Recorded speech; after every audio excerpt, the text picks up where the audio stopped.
Oh, now I'm not muted anymore. Oh, everybody says still muted. Okay, let's see. Only music. Now it's no sound. Well, give me a second.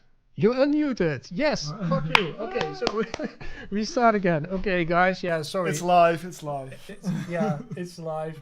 So this is the first live Ask Us Anything, the first live talk show in the studio. So we're not having like two different screens with people. Oh, let's put this one out too. Okay, with two different screens. Well, actually, this guy is really here, and probably you know him because this is TheFes, and he's all over the YouTube channels. Well, maybe you can say something, see if people can hear you. Well, it's great to be here in the studio of Smart Home Junkie. It's amazing, to see you in live after all the chat we had on Discord mostly. So good to be here. Okay. Hey guys, can you show in the chat if you can hear TheFes? If his voice is clear, loud and clear. The music in the background is on purpose. Yeah, that's on purpose. Is it too loud? Shouldn't be too loud. Yes, clear. Okay, so you're clear. Let me listen how. Should I say something? Can you please stop the music?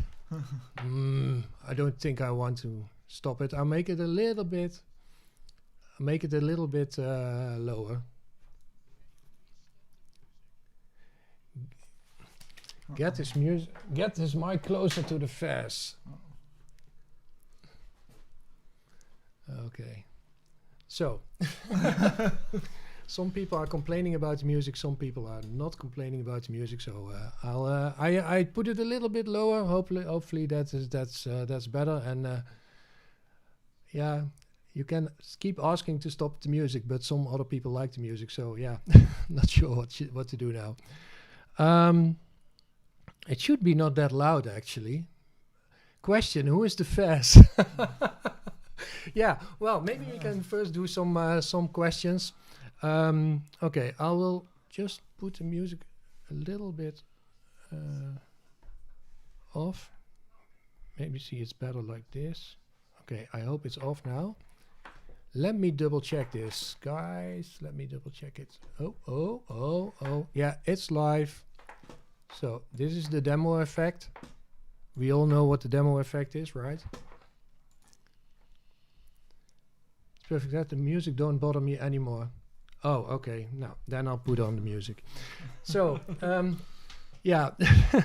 So actually, I thought it would be a great idea to do like sort of a talk show instead of, having people online talking to each other. It's really fun because this guy lives roughly 20 minutes drive from me, I think. Yeah, sort of. 20 minutes, half an hour. Half an hour drive. No more than that. Yeah, so, well, we discussed a lot on, okay, let's see if I can, yeah.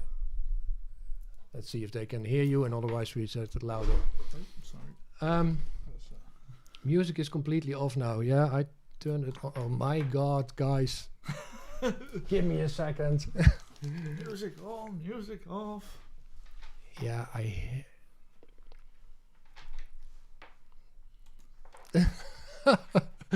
okay, well, I'll make it a little bit louder.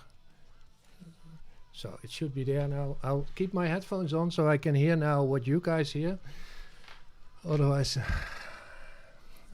let's see what happens.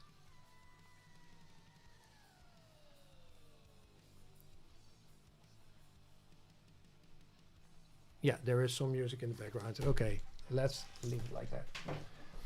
So, sorry for this.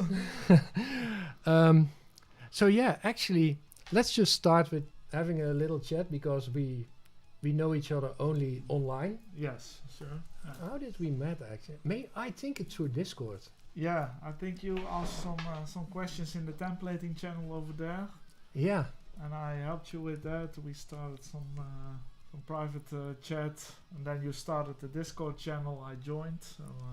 Yeah, that was actually funny because I had this Discord channel already You a long promoted time. it, maybe. But there was another guy who is actually no longer on my Discord channel anymore. At least he's not active. But he said, "Can I promote your Discord channel on Facebook?" And then I said, "Yeah, okay, that's fine. Do that." And okay, here's something. Okay, let's do this.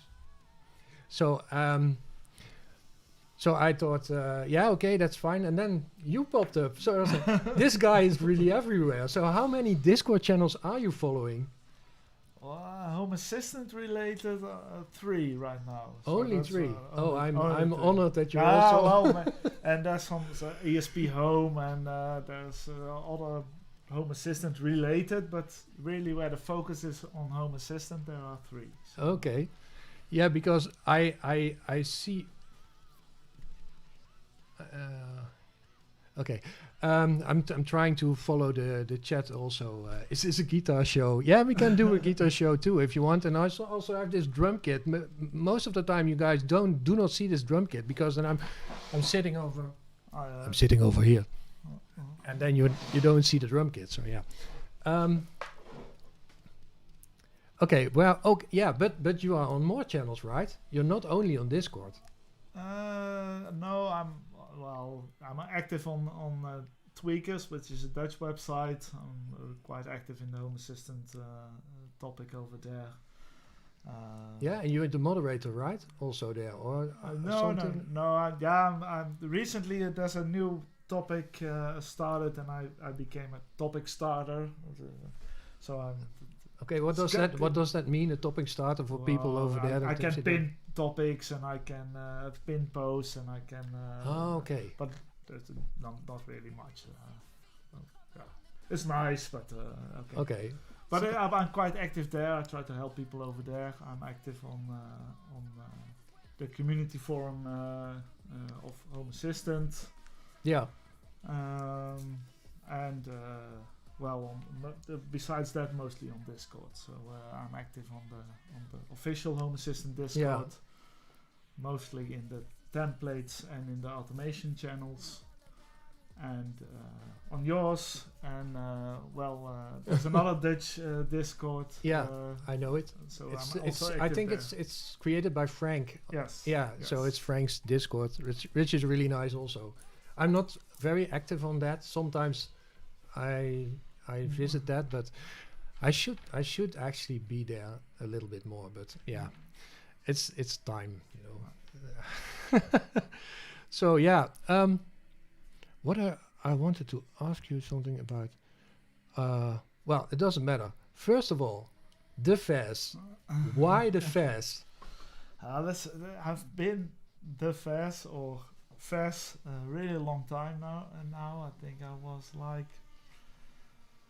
15 or something, and that's 25 years ago. Oh wow! So you're 40 years old now. I'm 41. 41. Okay. So, but there was a soccer player in the Netherlands. He was called Veskens. He had a really big chin.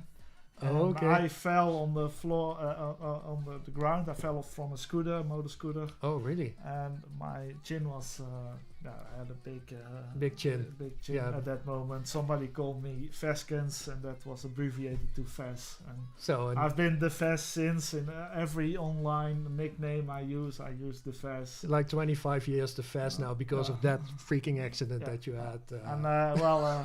It's never taken. It's always free. So. Okay. I bet you have the same with Home Assistant Junkie. It's all Smart Home Junkie. Smart Home Junkie. So. I'm not like 25 years Smart Home Junkie. No, sure. Okay, it's like Okay, yeah. I was just wondering where's this name coming from because it's quite a peculiar name, and I think a lot of people know you. Right, I saw already some people. Hey, make it work. Hi. Hey, Frank. Hi. Oh, Frank's all. Yeah, also Frank is there. also there. Let's see who's there. Sevag is also there. Sevag is really nice guy. He bought like a mug for me with Smart Home Junkie on it. That's what he didn't buy. He didn't buy it from me. He bought it for me and sent it to me. So that was really. You bought your own merchandise and then. No, it's not. Well, I do have. I don't really have. Well, I have like there is this site on. I don't know what is the name again. I don't even know the name because I don't sell anything. But it's like you can make T-shirts. And you can just provide a logo and then everything indeed. They sell, you get some. That's what I did, and it was just fun to do. But it's not really like my core business or something. So, but he created his own design. And sent it to me. I should have. Well, next stream I will show it. It should be here with a coffee in it. Yeah. Sorry. Okay. That's a little bit sad that I didn't do that. Okay. I think you will be forgiven. Yeah, I think so too. So, but I see you. Now I know again what I wanted to say, because you are so fast in responding. I mean, if I ask a question, then you are really fast in responding. If other people ask questions, you are also quite fast. I think you are fast. I might be a bit too much active on the Discord. I have it on my second screen. And I was sort of wondering what is your daytime job? I mean, it seems like you're full time on Home Assistant actually. Or can't we say this? Maybe you have a boss. I have a boss. I work 4 days a week. Sorry, boss. And I also do my work. So, but I tend to look on Discord once or twice or 3 times. Every minute. Every minute. That's an intriguing question, and then I try to answer it. Okay, yeah, because you do that a lot. So, what is your daytime job? Well, my official title is I'm a Systems and Procedures Officer. So what's that? And I'm working at a procurement department. Okay. From a big multinational company located in the Netherlands. And I'm responsible for the procurement process itself. So how we should buy stuff. Oh, okay. And the systems we need to use for that. Yeah. And that's something that you do on the side next to your Home Assistant, answering the questions, right? You could probably see it like that. Because I was really like, okay, this guy has so much time on his hands. Like, oh wow, we already have 84 viewers. That's the most that I ever had. So that's really nice. So let's see, 84 viewers, and how many people liked this stream? Only 21. Okay. You can't see the dislikes anymore. I'm going to put a tune on now, and then, well, only 21. That's a little bit. But I'm going to put a tune on now. Oh, 34 already. This helps. This helps. Can we get? We got 40 already. Can we get 50? Come on, guys. 46. Yeah, you can do it. 46. Can we get more? 47. Yeah. Almost there, and then we go on. 51. Thank you so much. Okay, that's really great. Great to see this. So I'm actually really excited about this. Actually, your real name is Martijn, right? Yes, right. So his real name is Martijn. My real name is Ed, but probably you know that because a lot of people say Ed to me. So I'm going to call you Martijn from now on. That's fine. This evening. So at our side it's evening. I'm not sure where are you guys from. Let me know where you are in the world.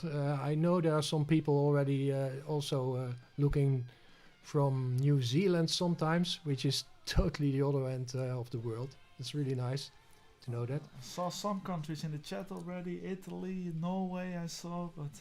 Oh yeah. Oh, Eindhoven. Yeah, Eindhoven. Oh yeah, you should visit me too, because I'm really close to you. Amersfoort, Ede, Brazil, Portugal. Yeah. Portugal. Canada. Oh. That's really Great that you are here, guys. Norway. Yeah, Rob, you're from Norway. I know. Austria. Oh, really cool. Friesland. Friesland is the best. At least people from Friesland think so, I think. Texas, USA? Is that Texas? Texas? Seems to be. Oh, Canada. Wow. Really nice. Oh my God. We're all over the world. Hey Johnny, thank you for your support, Johnny. Great. Thank you. Okay, so actually we are not only going to do chit chat this evening, but we want to make it really fun experience for you. So we are now with two guys, so we can, entertain you guys both. At least try to do that. But we're also here to answer your questions, and I asked to ask your questions on my Discord channel before. So some people did that, so we can go through those questions. We are also you can also ask questions in the chat now. Unfortunately, in the beginning when I set up this live stream, I asked you guys to put the questions in the chat, but it seems that they were not saved in the chat, so they are all gone. And then I I switched to Discord and I changed the description of the video. So if you had a question in the chat, hey Johan, thank you for your support. If you have a question in the chat, then if you had a question in the chat, please ask it again in this chat now, because if you had it before, it is gone. So yeah, unfortunately, that's how YouTube works. Can you share the Discord link? Yeah, I can do that. Give me a second. How do I do that? I think invite. I know. Do I get a link? Yeah. There it Copy. is. There it is. Okay. I'll paste it here. And I will also pin it for now, so it will stay on top of the chat for a while. See, Frank is also asking questions now. Is Frank asking? That cannot be true, because Frank is actually the guy who knows everything next to you. Well, you know a lot. I don't see myself. Yeah, maybe I am, but maybe I'm too humble. But I don't see myself as you are too humble. As a real expert. I know there are people who know far more than I do, but there's always people that know more. There's always like Frank, maybe. Yeah, like Frank, but yeah, okay. That's actually also true. But how long are you working with Home Assistant? Actively now for the beginning of 2020, I think. Oh, that's not that long. So I tried it like, well, maybe 3 years. Yeah, something like that. My home automation journey started, I think, when the Google Home came out in the US. I imported one to the Netherlands, and I had some devices connected. And at one point I tried Home Assistant. At that time it was really only the user interface was not there was no focus on it at all. There was no user interface, there basically. Yeah, your dashboard, it was your own user interface in the end, but it was all YAML. Yes, correct. And I tried that. I tried Domotics at that time, and I stick with Domotics also because I had some issues. Home Assistant worked, and then the next time I tried it, I couldn't log in anymore. I don't know why that happened. So. Oh wow. So and then I used Domotics for a while. I moved into a new home in 2019, and that had a smart home system built in. But yeah, with those built-in systems, they are really closed, and you can. Oh, okay. Was it like KNX or something? It's one smart control, it's called. Oh, I don't know that. Anybody of you guys know one smart control? Is it smart? I don't know. Not that smart. You could only use your lights with it. Okay. But okay. I could control any light in my home with it, and it had a home mode and a away mode. Well. Okay, just go on. Just checking if the heating is still on, because I thought, well, let's start making my home a bit more smart. and I started using Home Assistant again. I didn't have the issues I had like 10 years ago, and I kept building on it. And that's 3 years ago now. So and the rest is history. The rest is history. Yeah, okay. I'm going to set something. I always forget to do one thing, and that is to make sure that my mouse is really visible if you click it, if you use it, because we are going to use the mouse a lot, I think, this evening. Some nice discussion about Oral B brushes, I see. I also have one in my Home Assistant, not in my home. It's from your neighbor, probably. I saw that there was somebody in the chat also said I get messages from your from Oral B. It would be. I don't think you can create like an automation that does something at your neighbors with it. You can only you can log their. If you know which neighbor it is, you can tell them that they should brush longer because they don't brush 2 minutes every time. Okay, yeah. That's so you know that if you visit your neighbor, that you should take bread mints with you for maybe chewing gum because I see you only brush 10 seconds every time. And I really want to have like a really nice night and not only smelling your breath. Like that's a little bit. I built this thing here where I can play some things, some music with, but I don't think which one should be about the bread. Maybe this one. Okay. Anyways, we cannot hear it ourselves, so that's I'm glad to see that it's working now because just 2 minutes before 8 there was some issues. It was like I worked with this like last Thursday until 1:30 in the night to get this to work, and then finally everything worked, and then we go live, and then it doesn't work. So that's always really exciting with technique. But the other thing is, you're saying you're into procurement, right? So you're not a developer. No, I'm not a developer. I'm not into software development. Basically,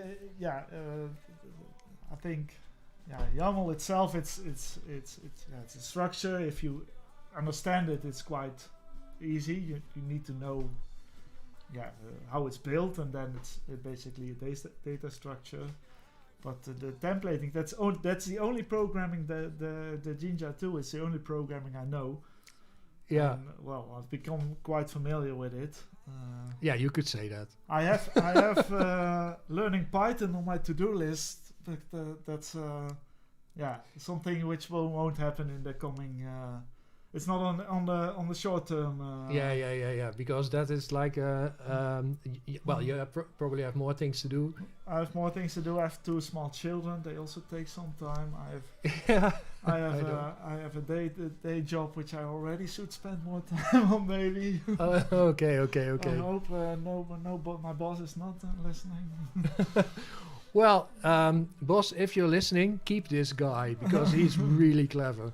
I mean, he's not a developer, and he answers all the developer questions that people have from Home Assistant. Well, it's not really development because it is YAML, but you could say it's sort of development. What do you think? Is it development or not? Yeah, well, like I said, YAML is like a data structure maybe, but I think the Jinja templating, that is programming. It's coding. It's not the hardest language, but I guess. But not for you. Maybe not. Yeah. Maybe not. I mean, there's so many people that have questions about that. And I think Thank you, Mac Security. One thing to understand is you should also have a mindset for it for the programming. It's something you like. Math, or you have to have some kind of feeling for it. Sure. Yeah, because I developed for over 30 years. I studied computer sciences, but I'm not really like a typical developer. I think I'm too communicative. What is that? What's the word? I talk too much. That's basically what I think that is. It's like I'm really looking into all these things. Like Okay. Anyways, I think I talk too much. But about, let's say I saw a question.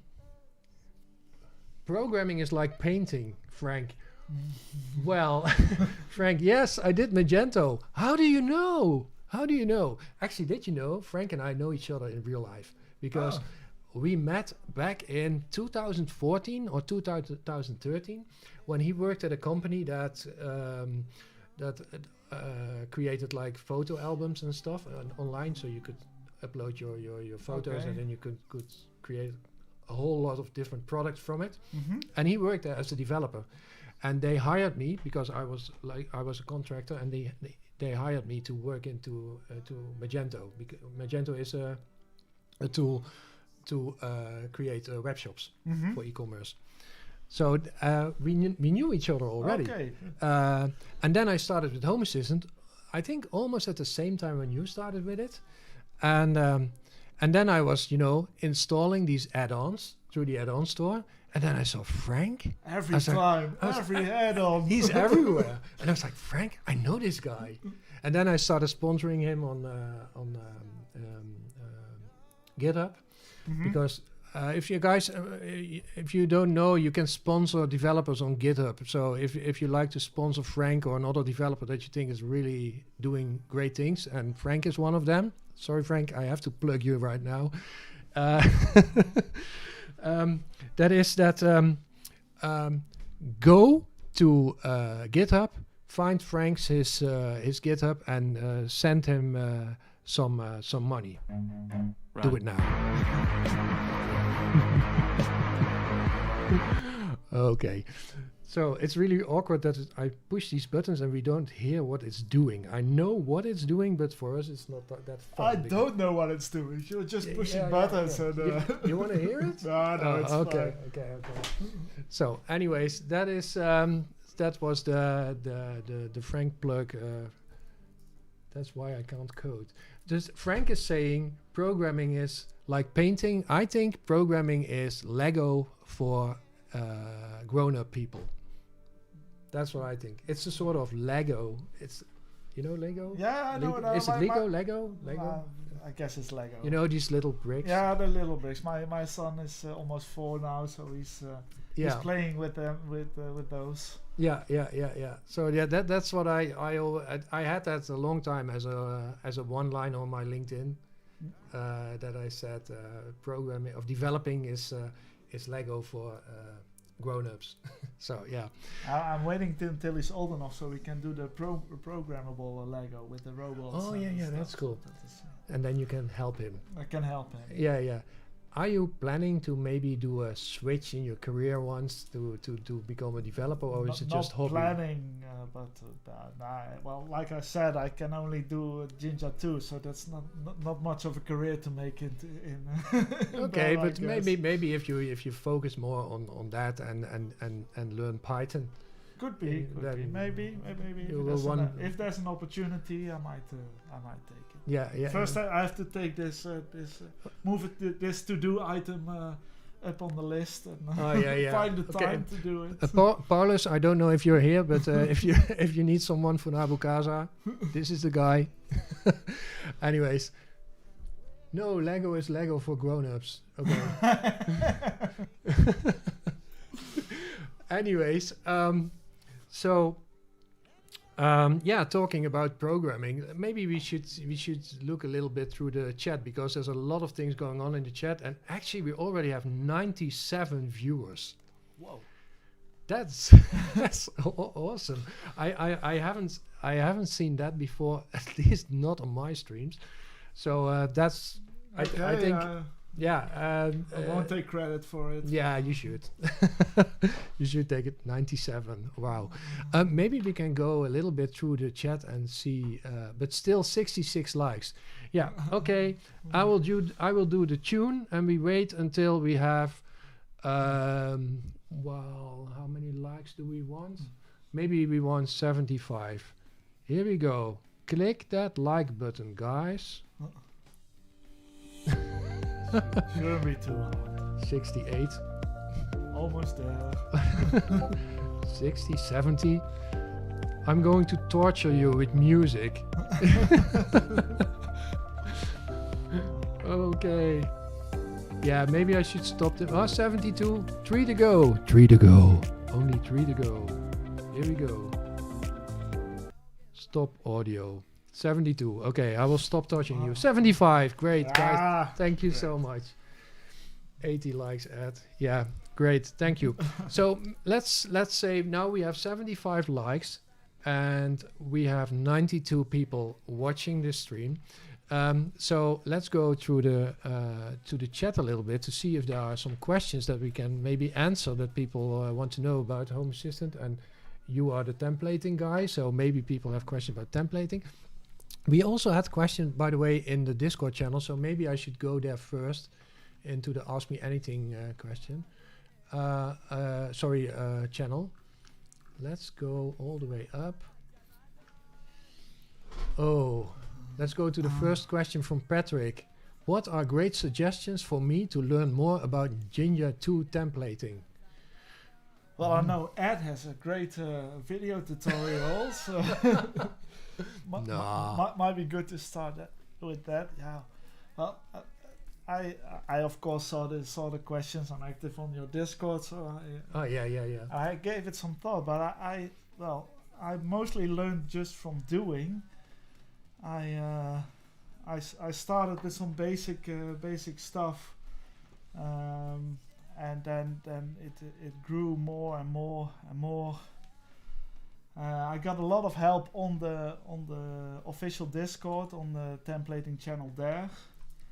First I was there to ask questions, and then I started answering them.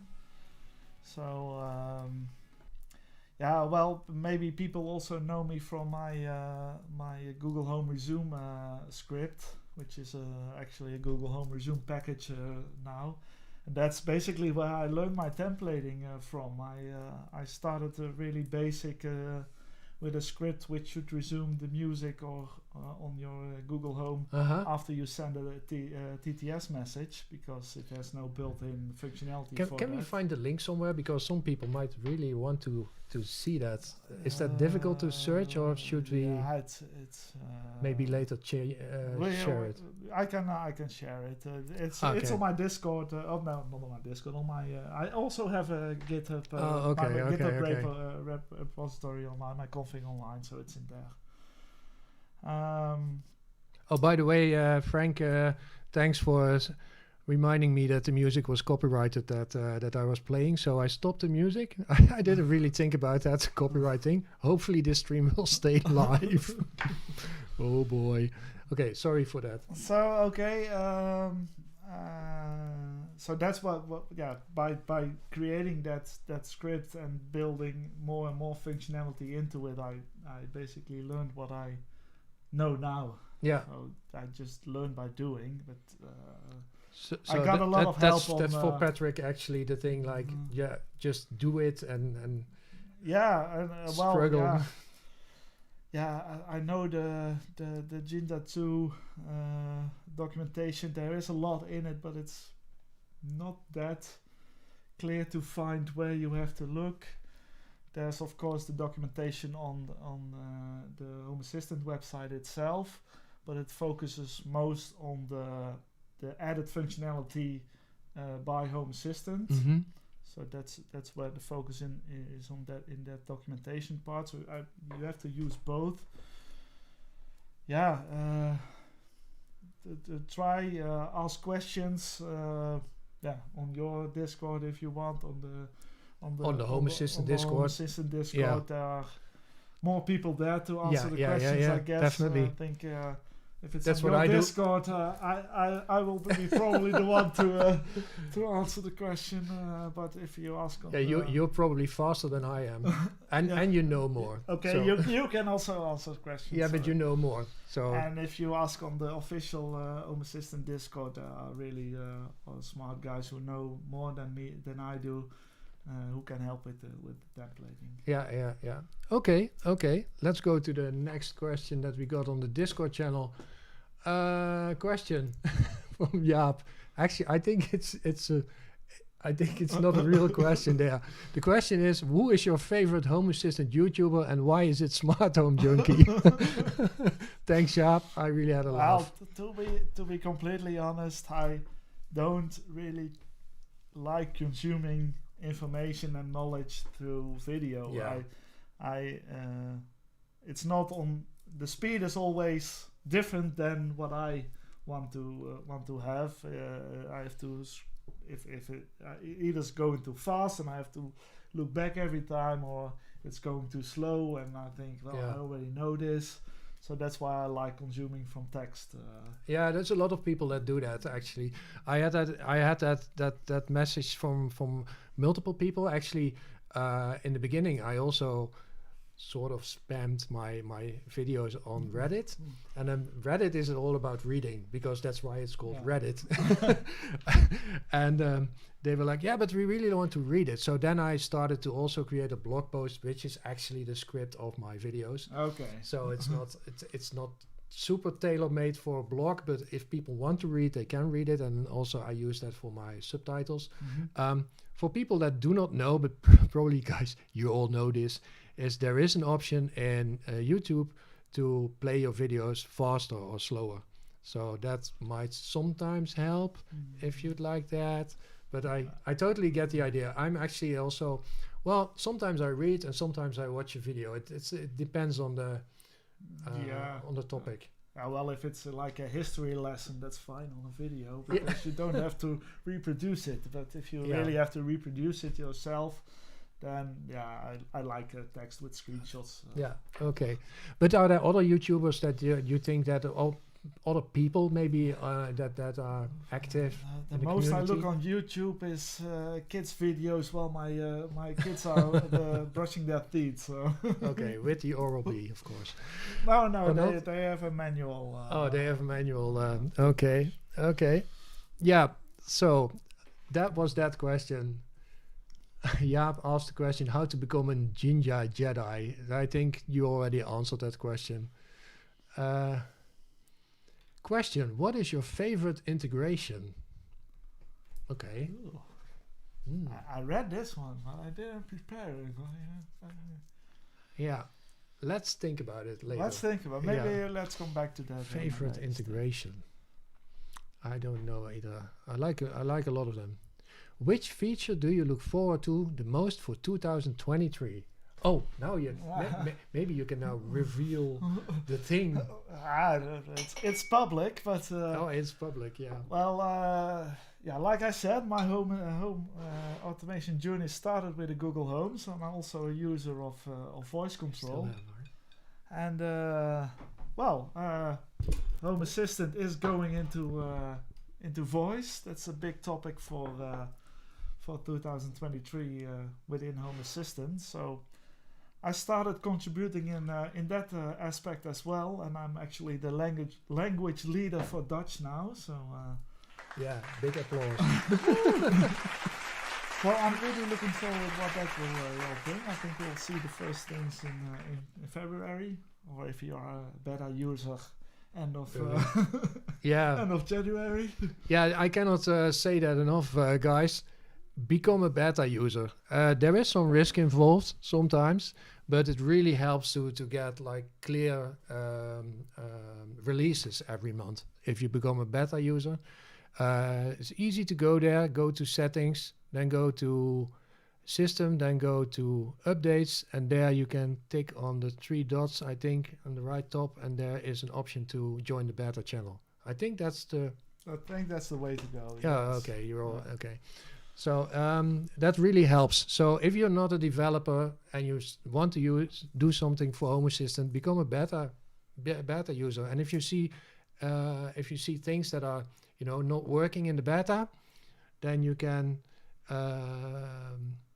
how you say that? Create an issue on GitHub, right? Yeah. In Discord. Discord in the Discord channel also. The Discord is it's always open 1 week before the release when the beta starts. Yeah. The Discord beta channel starts, so you can ask your questions there. But if it's really an issue, then they will ask you to create an issue on GitHub. So you can help in all kinds of ways, and you are helping in becoming Oh well, in the what is it? The translation, Dutch so translation. it's like translating language questions like turn on the bedroom light. So it's translated into Dutch. Setting.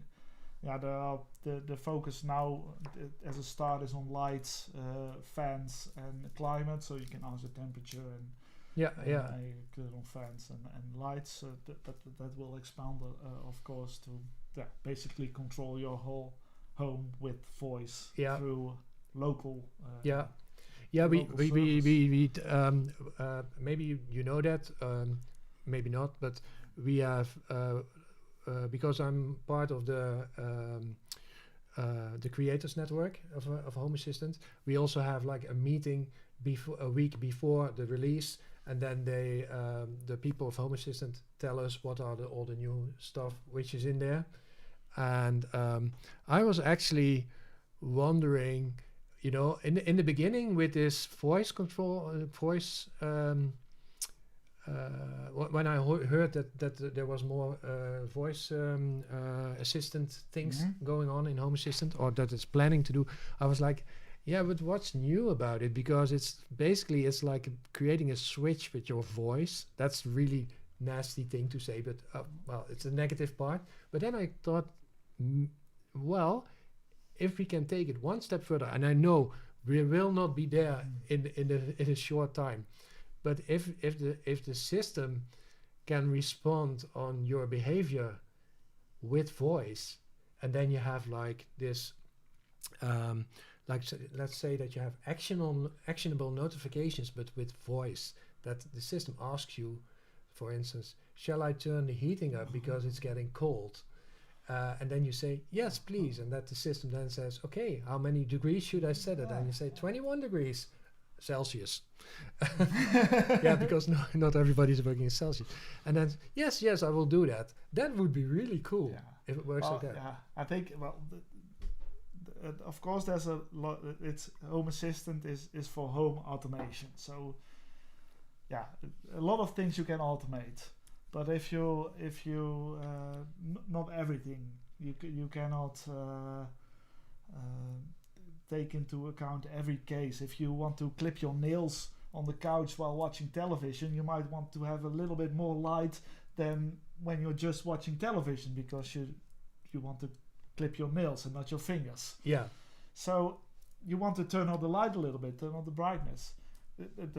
No camera can see that, he's taking the nail clipper, let's turn on the brightness. Sure. So those are cases where you always have to manually intervene. And you can either take your phone and go to your No, you can't, because you have the nail clipper in your hands. It's not working. So you need your voice. Now I totally get it. so there are cases, will always be cases where you have to do to manually take action, and it's nice if that could be done by voice and local without Google or Amazon or knowing that you don't care, of course, that you turn on the brightness, but no, but it's very exciting, and I know because I think in the release party it was already said that it's going to be like a tremendous job to get this done. So I guess it will take quite some time to have like a perfect voice. But there's quite some activity. I think it started maybe with 10 languages initially supported, and more languages are being added. People are really contributing to get these translations in place. So it's awesome. It's nice, and I'm really looking forward to see how that will Yeah, me too. Okay, let's go to the next question, because we have so many questions and the chat is also filling up at the moment. Let's see, what do we have here? This is also a nice. We can spend a little bit of time on ChatGPT, because that's a hot thing at the moment. A lot of people are talking about ChatGPT. Actually, I had one question in my in the comments that somebody said, yes, you can do drag and drop, because if you ask ChatGPT to add drag and drop to your automation, then it will just do that. I don't think so. So, have you followed the discussion about ChatGPT? I've seen some things about it. I tried it once, and maybe that's not enough. I know basically what I've seen from it. I asked it a question, Home Assistant, to write me some automation. I'm really impressed in that it actually understands what Home Assistant is, that it knows it uses YAML, it can also do a Jinja templating, also related to Home Assistant. So yeah, quite impressed that it knows all this stuff. But if you really look at the code, there are always either it's not completely what has been asked, or there are really big failures in it. Like I saw one example on Facebook, also active there.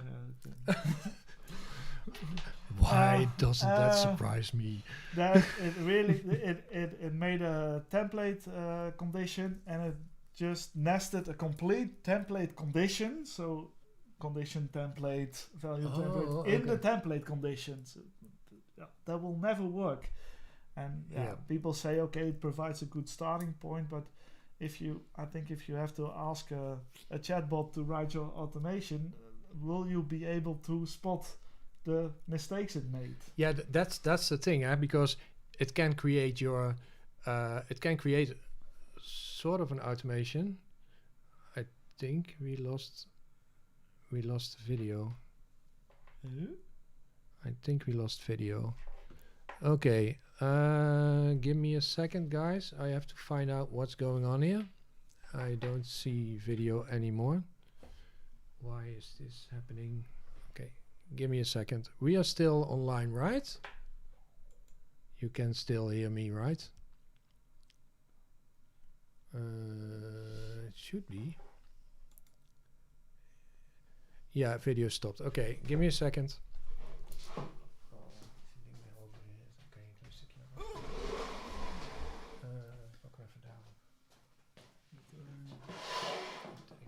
Weet wat er aan de hand is. Oké, one moment. Battery? No, it's not the battery. It's something else. I think I know what it is. Give me a second. I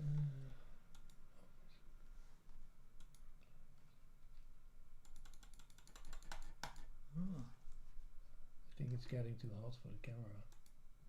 Okay, let's see what we can do. Should I help? No, it's just like people cannot see us anyway.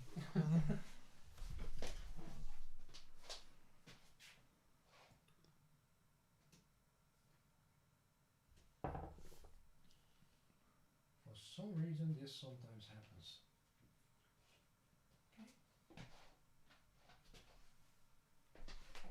Yeah. Seems we're almost back. Yeah. So. Yeah, there we are again. Here we are again. So, okay, let's go to the next question then, because I totally... we were talking about ChatGPT. Yeah, the thing is... what I wanted to say was it can create code for you. Let's do this a little bit like this. So, it can create code for you, but if you want to alter the code, you still don't know what's going on. And that's also the thing that I... You can ask ChatGPT to alter it, but... Yeah, but it uses old code, I think. Yeah, the data it uses is up until September 21. Yeah. So that's also a thing, of course.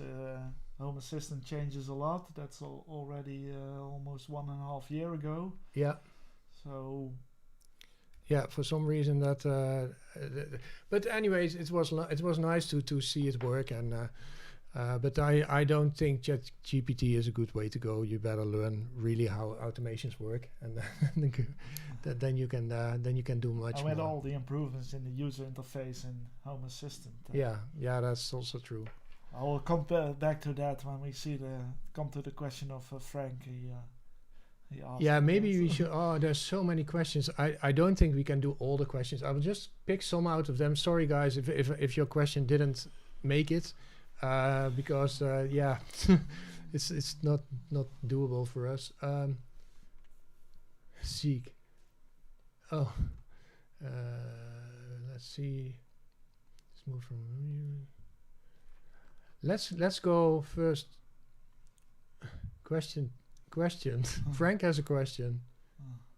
Oh, this is a good question from Jaap. Can you explain how Namespace works, when to use it, and some best practices? I think this is one of the questions. That's one of the most important things to know, how namespaces work. Maybe you can show an example of a template that you created. I have to look. I have to browse a bit in my. But that's. I mean, it's live, and I can also show one of mine, and then you can we can do that together if you want that. Because I can show the one that we discussed about. The battery. The battery one. Yeah. Okay. Well, also there, because I know from doing, I don't have any background in programming, so maybe a lot of stuff what I'm going to say right now is not completely correct, but anyway. Yeah, we will just see. I'm going to open some things here. People can see the screen now.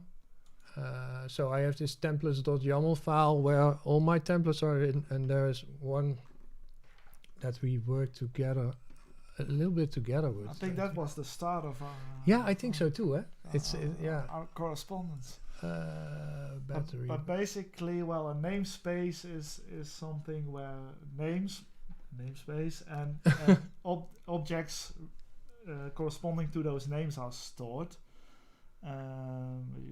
Here it is. I looked it up today, but there are 3 different types: global, something else, local.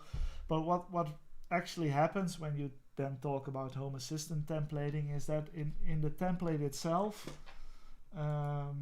you have all the data of your entities, of your devices, whatever, and then you start creating a for loop. People are asking me to zoom in. Wait, is that even possible? I don't know. VS Code. Maybe. Frank, if you larger font. Maybe I can choose a larger font. I never did that. Is it possible to choose a larger font here? Probably. Let's see. View. Well, you're trying just explain to the people. Everybody is listening to you, and I will try to wait. I will just put you on the screen again, like this, and then I can find a larger font in the meantime. So then, okay, you are Frank is Control plus. Will it increase? Oh yeah, sure. Control plus in the browser. It's in the browser. Yeah, it's sure. Oh, so Jesus. So then you create a for loop, and the thing is that for loop uses its own namespace. So the information in the for loop is only available in the loop itself. That's not an issue if you use it on a dashboard and actually display data. So you display a name or whatever of the entity, because it will just do the output and show it on your dashboard, and then it will go into the next loop. It will do it again, and you will have a whole list of names. Yeah. But if you want to use it later, in the second part of your template, the information in the for loop won't be available because it only exists in the for loop. Mm-hmm. So that's why you have to create a namespace first, so you can write the information to that namespace. Okay. In the for loops. So the namespace is sort of a container of values, or it's sort of a container, and you can from a for loop you can put something in that container and use it outside the for loop. Yes, that's what basically. Yeah. That's my basic understanding of how the concept works. I don't think we need to know everything in detail, but it's more like how can you use it. That's for me. That's also the thing that I don't also always know exactly how everything works, but I just want to know how can I use it. Oh, the video is gone again. Oh my god, why do we have this? Okay guys, we do it like this, and I'm going to double check again. I had this once earlier. If you're making a video tutorial, of course, you can just redo it, but... No, I only have it with live streams. Okay. I don't know why. It seems something with So, with the software. to summarize, if you want to use information outside, inside your for loop, outside the for loop, then you have to create a namespace first. Double checking.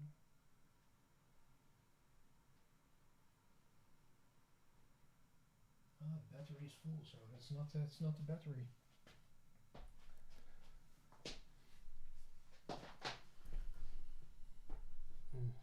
Go back.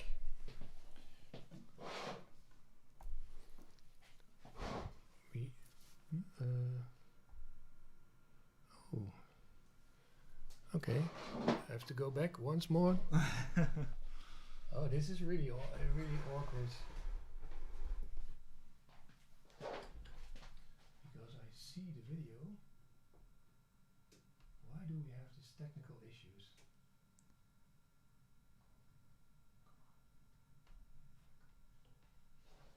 Yeah, with all these 93 people watching. Yeah. Maybe we can do a song in between. Yeah, Sure that have it to, doesn't fall off. we have to take care of copyright then. Yeah. Why is this doing this? Give me a second. Webcam.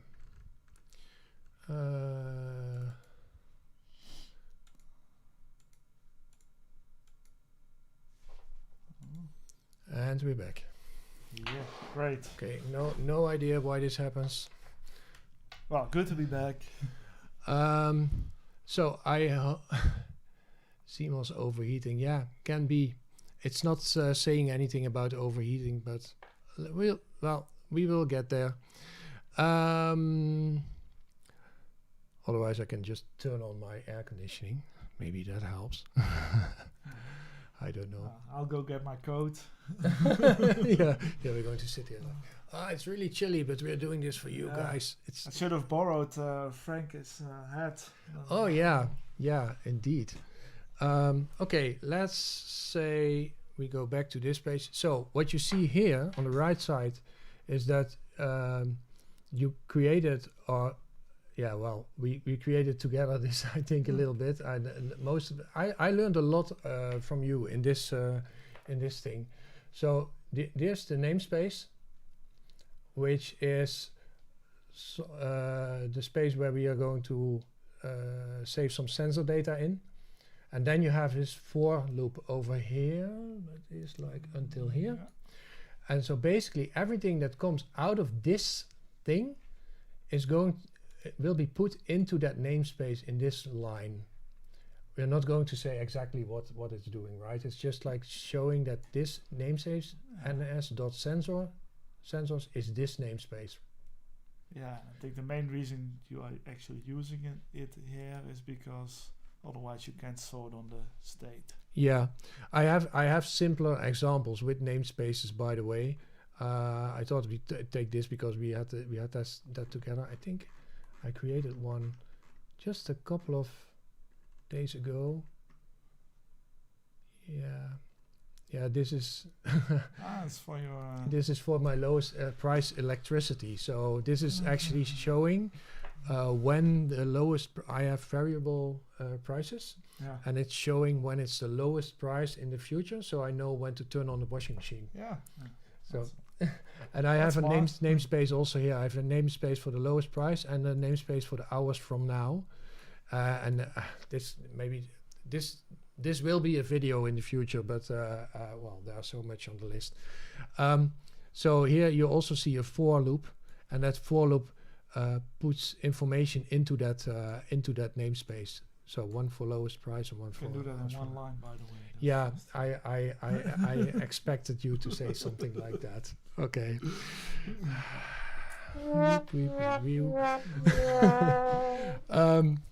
So that's the namespace story. Let's go to the next question.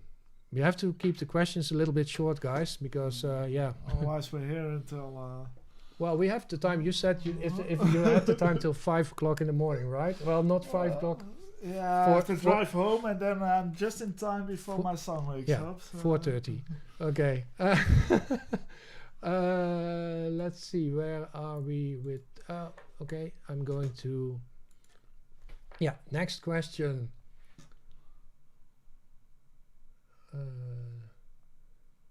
Okay. Question. Are you aware of the 41 unauthorized issue with Grafana, and will it be solved in 2023? I cannot find a solution, and many seems to share that issue. I'm not aware of that. Actually, I have Grafana running, but it was like a long time ago. Let's see if it's still running. I don't use it, so I can't help with that. I can just see if I can do it. Why is this so big? Because you zoomed in. That's what she said. Oh, this is really small.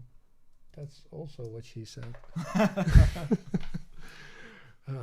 Okay. Probably 2 different sheets then. Okay, I have to go to this screen first because otherwise you guys don't see it. So let's see if I have Grafana. I don't think I have Grafana running at the moment. I have to open it. Oh, it is running. Okay, cool. So let's see if you have. Let's see if it works. Well, it still works on my side. I'm not really using it, but I see all my graphics here. So I'm not aware of the 401 unauthorized issue with Grafana. I think I have. There's probably some data that doesn't work because it's not pointing to the right entities anymore. But it is still it is still working. So no, I don't have that that issue. Oh, is the video gone again? My God, probably something. Let's see again. Oh wait, I had something that worked just now. Yeah, but that worked when it was actually showing the video over there, and it doesn't do that. Oh yeah, that's true. Okay, we make it a little bit spannend. Exciting. Yeah, it is probably overheating. I don't know why it is overheating, but well, now we have the air conditioning on 10 degrees Celsius. Yeah, let's just do that. Almost as good as Frank's.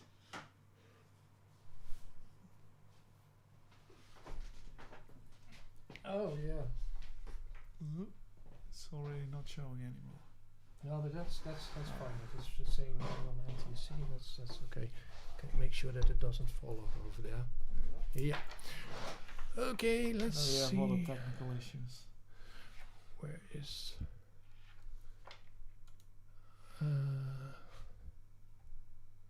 Okay. Yeah, we have some technical issues.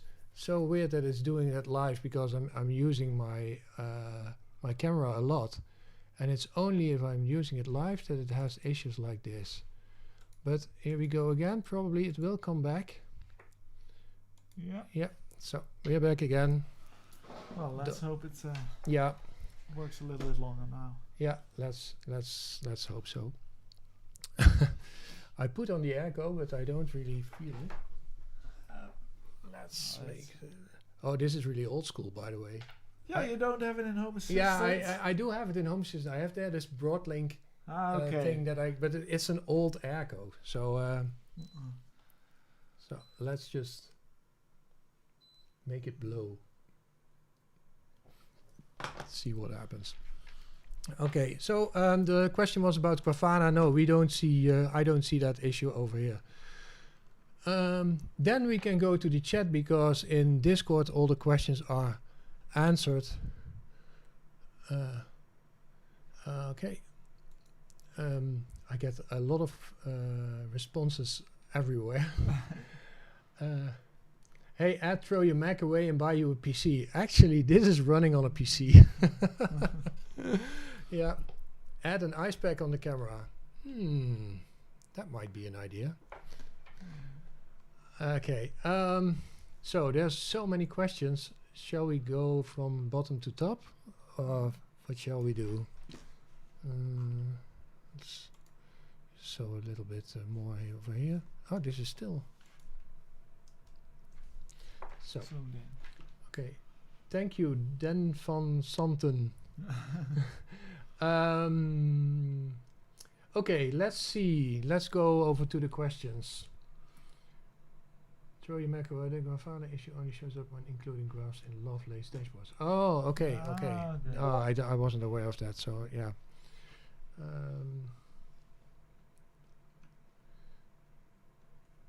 Maybe we should go from top to bottom. That's easier to read.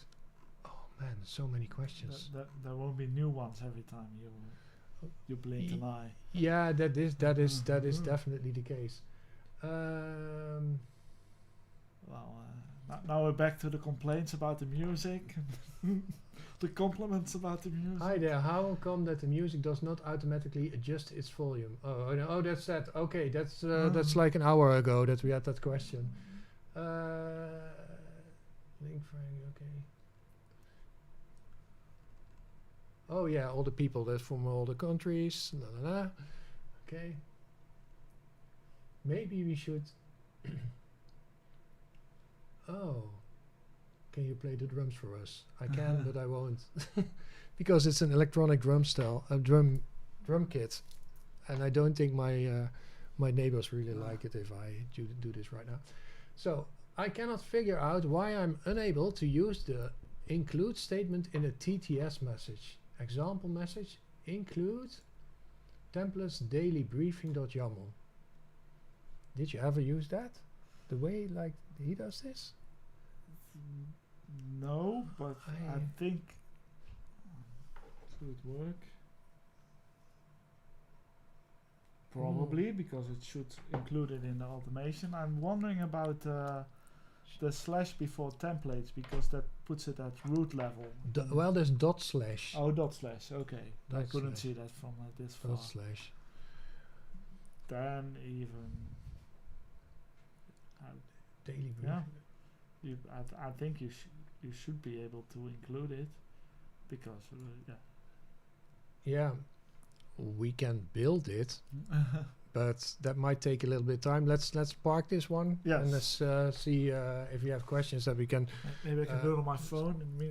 Yeah, yeah, that's actually a thing, right? You are also responding on your phone, and what I see in Discord that you're also using like this. What is it called? These backticks. The backticks to show it in real code format. How? You have a special keyboard for it. No, I just use the normal Android keyboard, so you have to switch to numbers and then once more to find the backtick, and that's also for the curly bracket. It's also a bit hidden, so it's kind of annoying. Yeah, I can imagine that. Oh, okay. This is quite a good question. Oh, thank you, Okvik. Just want to say how much we love you. Devoted time to help others. Yeah. Okay. Thanks. What hardware do you use to Home Assistant? Raspberry Pi, NUC, or something else? Do you want to answer that first? And yeah, fine. I actually have a whole desktop system, but it's powered by a 10th generation i3 processor. So, but I also have it as media storage. So I have a lot of full-size hard drives in it. Oh, so okay. That's why it doesn't fit in a NUC. Yeah. So that's why I have a full desktop system. But that's why I run it on. Okay. I use Proxmox and use the Home Assistant OS in the virtual machine there. Yeah, I use the blue actually. It's laying over there Oh yeah, I somewhere. see it. I have Yeah. to, Yeah. you know, I had it running on a Raspberry Pi with an SSD, and it runs pretty fine on that. And then the blue came out, and I was like, I just need to have that thing. You know, it was totally not needed, but I wanted to have it, so I purchased the blue, and it's working fine for me. And I also I have my test environment, which is just a virtual box on my Windows machine, Oh, and that's, you know, for a test environment is that's working fine. because It doesn't have to run 24/7. indeed, yeah. So that's what I do. Okay, next question.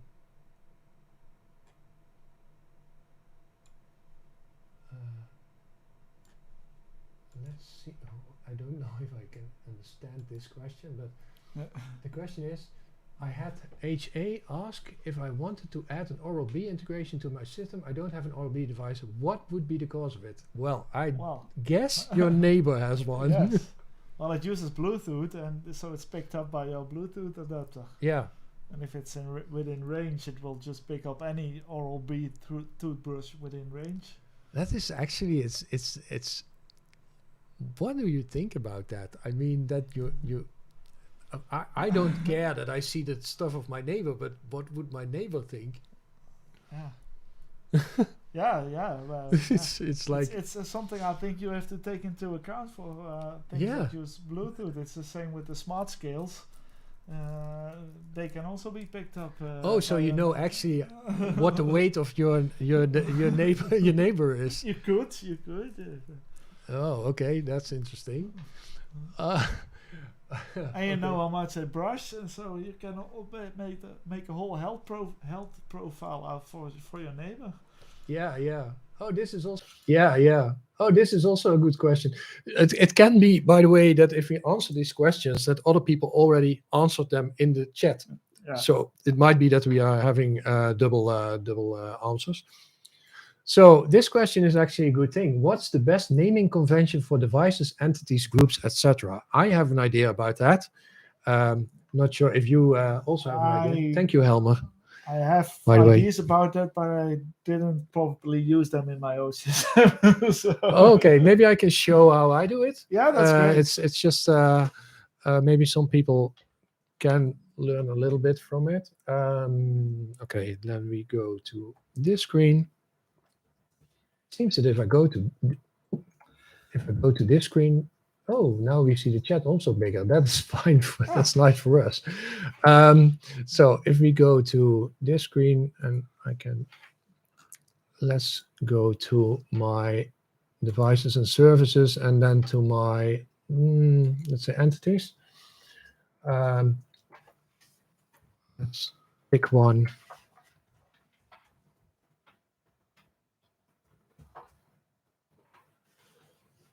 Oh, now my screen is a little bit too big because then you don't see it. So I have. Oh well, this is for my office. It's not that good. Let's pick the kitchen because I changed some things in my system. I'm moving over from Zigbee to MQTT to ZHA with this thing, the Home Assistant Sky Connect. Let's see, the Home Assistant Sky Connect. And so that's why I have some things that are different now. So I have kitchen spots.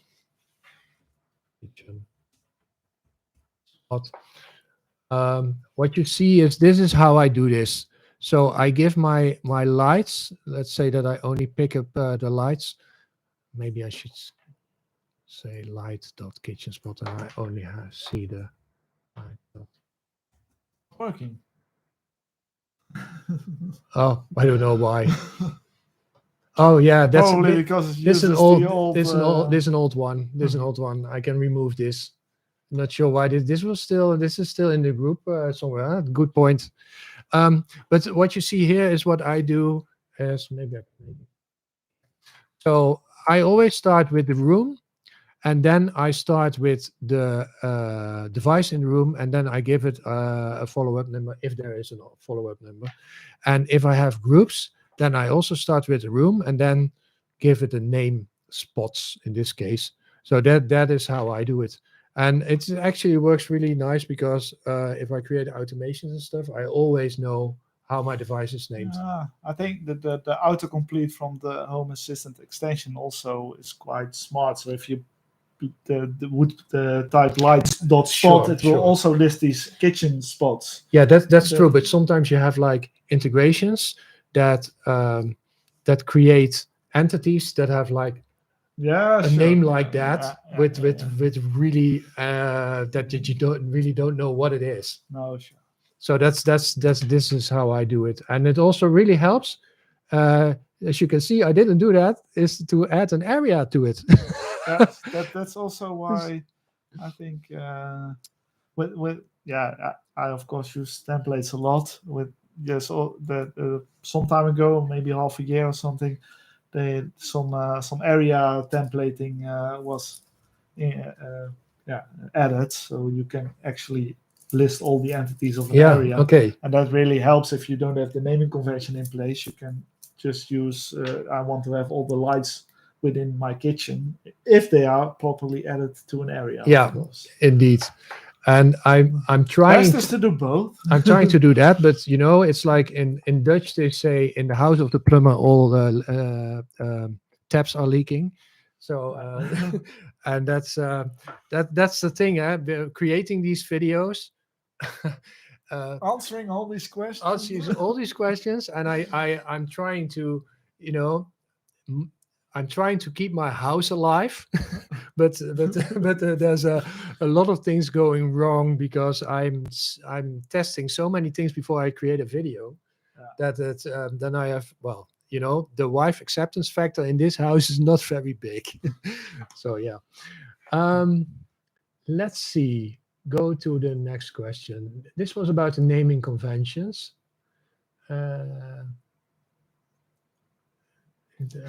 Where is that question? There is one about the wife acceptance factor there. I missed. There was a question that how. Oh, this is naming about- conventions. Okay, yeah. I was because I made the chat bigger. It's now. yeah, Using a Bluetooth USB connected to HA, how to play music via a simple Bluetooth speaker. I don't think that's possible with Bluetooth. No, I don't think. It's well. so that was this question. So this is more the Bluetooth connection is more about reading sensors, right? Yeah. And not about playing audio. No. That is the thing that a lot of people don't know. I will make it just a little bit tinier. It's just whatever. I think it helped that I put on the at least it has been stable for a while the now. air conditioning. That is it's like magic. You don't hear it, but it's like a harp playing. That's your neighbor. Okay, using Bluetooth. Okay, that's your neighbors. Okay, that question was some all stuff about the ORB. Yeah, okay. ORB. Yeah. Is it possible to have the option to resize the cards directly from the UI just using the mouse? I don't think so. No, that's not. And if you really want to make it exactly the way you want, you need card mod integration from Hex. Yeah, I think that then you can do everything, but then you need to know how. That's quite complex. Yeah, you need to know how CSS works, correct. and it works. I use it myself, but yeah, it's also a lot of work. I think if something changes in Home Assistant, you probably can do it all over again, or it won't work anymore. So yeah, if the CSS structure changes, then everything will fall apart. Yeah, true.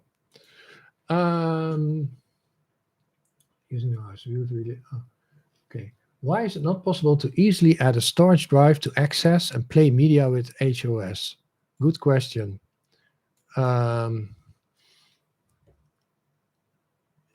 You mean the storage drive to the server itself? I think. I didn't do that. I never tried myself, but I think you have to mount the drive on OS level. And I think that's the complicating factor here. Yeah. What I did do is I have a Synology NAS, and I mounted that drive, and I can see a music assistant, all the music that is on there. So that does work. Actually, there's quite a great video from Bearded Tinker who explains exactly how to do that. So maybe that might help you out here. Let's see. My neighbors. Oh, this is still about the Oral-B thing. Is really a big. Yes. That was, that this integration. It was there, like I think in the last, not in the latest release, but the release from December or maybe November. That Oral-B was there. Yeah, I think so. And then a lot of people. A lot of toothbrushes were added. Yeah. A lot of things happened since then. I think I actually removed it because it didn't have any entities, and it didn't come back again. So maybe the toothbrush is replaced already. Oh yeah. Well, actually, I was thinking about buying a new one just because of this integration, and that is a thing that is quite a good follow up with this question from Johannes. How do you get your wife? How do you get your wife to let you keep buying to get your house smart? I have a budget freeze. Get rid of your wife, Johannes. You got the wrong wife. I shouldn't say that. Maybe she's looking too, and I know my girlfriend is looking at the moment. Is watching too. So, but how does my girlfriend is watching Wie is de Mol? That was a little bit of Dutch there. You shouldn't do that. That's a Dutch television show. Oh yeah. It's the Mole. The Mole. The Mole. It has been released on Netflix one season now. Oh, really? People everywhere might know it now. But a mole is something else in English. I think it's more like it's like something on your face. It's I don't know. I think it's used for both. But anyway. Okay, that can be. I don't know. I never saw that thing dig into my face actually. Maybe that's. Well, we were talking about budget. Yeah. Oh yeah. Sorry. Back to the topic. The budget. Yeah. For me, I just I have a small own allowance. I try to buy my stuff with that. Oh yeah, of course. I think I mostly right now mostly making the things I already have, try to make them smarter and not add things. Yeah, and it ends at a certain time, at a certain moment. Yeah, I mean, when you have all the lights in and all the and all the sensors and the sensor, you know the temperature in every room, you know when every door is open. yeah. That's I have the same actually. I'm lucky because I have my own business, my own company, so I can buy it on the company, and that means that I get some discount because you don't have to pay for taxes. But again, that's 21% or something. But and because of the fact that I do YouTube, there are a lot of companies that send me stuff. But they are also sending me really weird stuff. and they ask me to do reviews about really weird stuff. Yesterday, there was this company that sent me a message. If I wanted to review an e-bike, they wanted to send me an e-bike that's worth like 1,700 euros and to do a review about it. But I don't know. I mean, they don't see my channel probably, because what is smart about an e-bike? Maybe I can make an automation to depends how smart. Maybe you can see the location or whatever. Yeah, or to charge the battery when the sun is shining, something like that. But I'm like, okay, why are you sending me this? And well, I do fancy an e-bike, to be honest, but not sure if what they will do. But there was also people that sent me a message send me a message if I wanted to review hooks for hanging up towels. Yeah, you know, these little plastic things that you can also print with your 3D printer and stick on the wall. And then they asked me if I wanted to create a review about it. I'm like, how? you know? Why? Yeah, but there's also nice things that are being sent to you. I really like the Sky Connect because Home Assistant sent it to me. I really wanted to try that out. You have the black one. Yeah, I have. Well, actually, I have a black and a blue one. Oh, Let's see. This is the. Is this?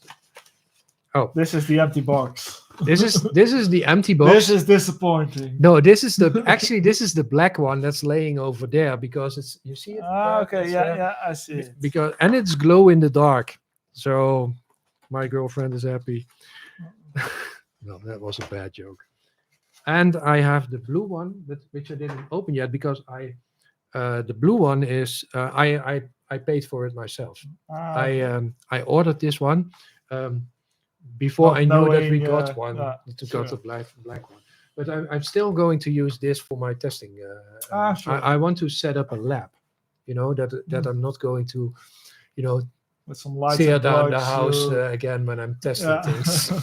That would be really nice. Good for the Yeah, the family acceptance factor. the family acceptance factor, indeed. Well, actually, I'm using. You see that there's the Sonoff dongle, Oh yeah. and I have the Sonoff dongle on Zigbee to MQTT, and I have the Sky Connect on ZHA. So I can gradually go over from Zigbee to MQTT. That will also help. Yeah, so I have the Sonoff stick on a different channel than the Sky Connect, and then then you can do that. You can also, I think, I want to test it, but I think you can make a backup of your Zigbee to MQTT and import it into ZHA. I had a discussion with Frank about it, and he said that there were some people that had a good experience with that, but I haven't tried it myself. Maybe something for the test lab first. Yeah, I think but then you need a fourth stick then. I have. I have a fourth one. I also have the other Sonoff stick. Okay. This is the dongle E, and I also have the dongle P. Okay. So yeah. Enough test equipment today. So enough about this question. We're going to speed it up. Well, it's a lot. I think people also want to see things in Home Assistant, how to do things, and so that's why I'm. Budget freeze would mean you need. Okay. Hey Ed, are you taking note of the questions? Yeah, they're still in the chat. So yeah.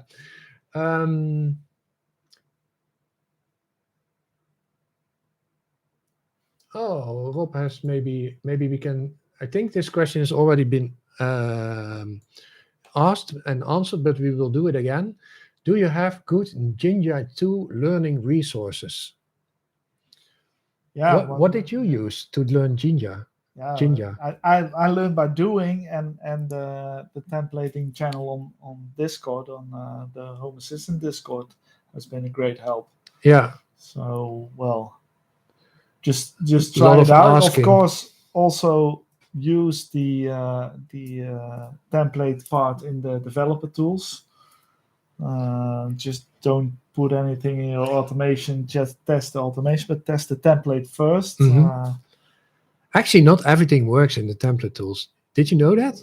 I was working on one thing for my new video. Well, there are things working there which are not working in. That's also true. In the actual automation. For example, there are some functions which you work as a filter in developer tools. Mm-hmm. Expand, for example, which you won't work as a filter in. Okay. I didn't know that. In the automation itself, I know there's there is work being done on that on GitHub, but it's not merged yet. Of course, you know that. Of course. But okay, and what sometimes makes it complicated if you use, for example, trigger variables. They rely on the trigger of your automation. Yeah, then it's not possible. And you won't have that in the templating in developer tools.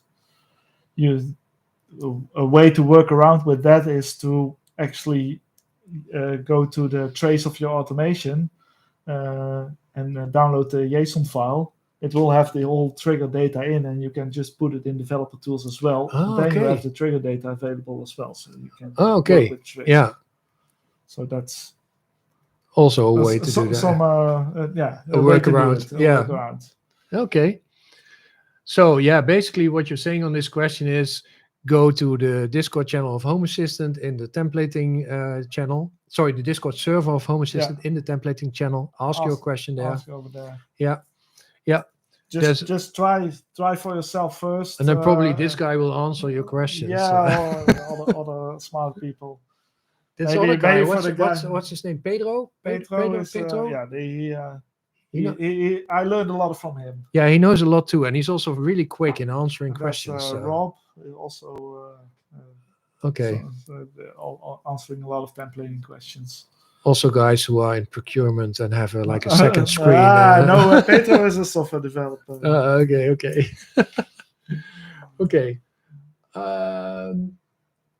Good tutorial. Okay, please merge Music Assistant into her. Okay, that's not a question for us. That's more for. That's a question about Bluetooth USB connection that also answered already.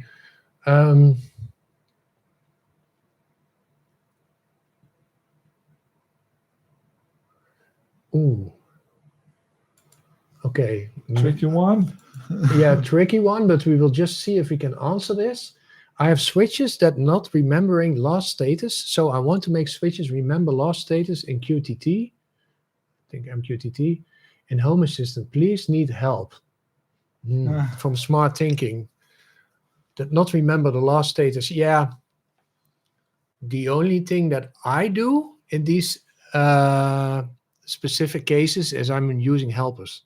And I'm saving statuses in helpers. So if you have like a reboot in Home Assistant, that the status is still in there. And then when you restart Home Assistant, based on that status, you can set the status back. Yeah, you can use helpers. You can also use trigger-based template sensors, which is quite similar. Oh, I never used that.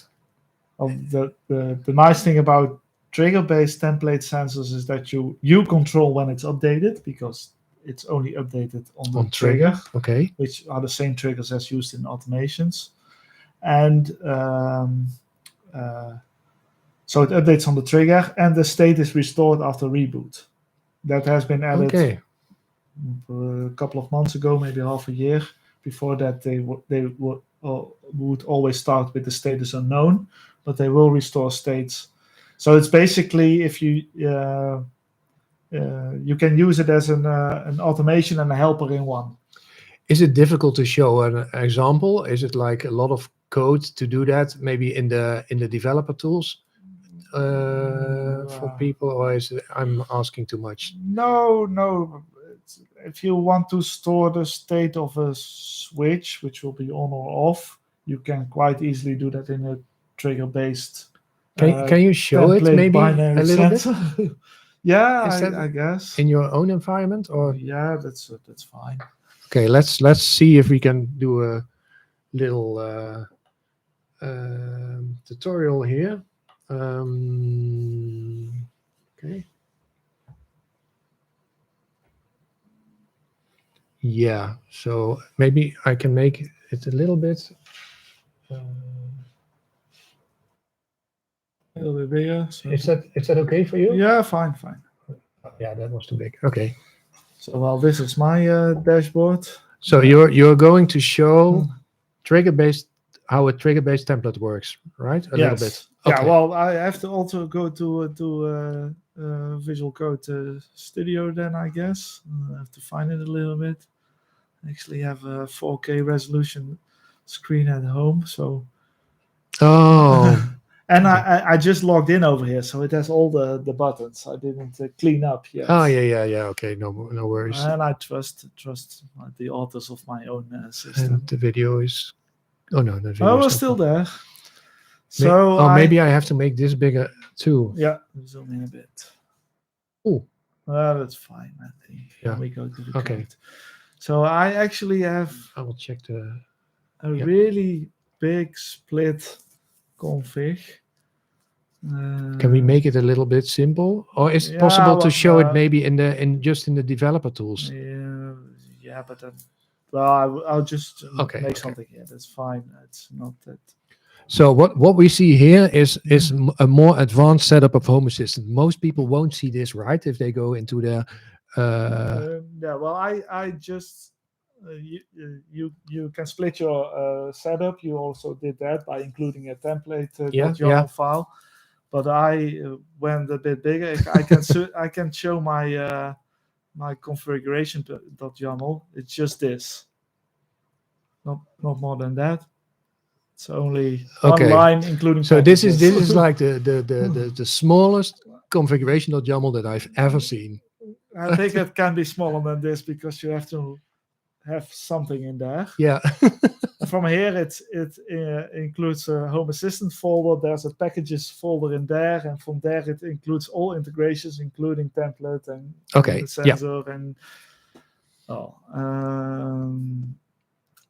then I have so I have here my template sensors, and then I have here my trigger-based template sensors. I also saw some question about how you can structure your configuration. Well, this is how I do it, but maybe it's a bit too a bridge too far. Okay. Well, anyway, I'll just start a file, and I do something like test switch.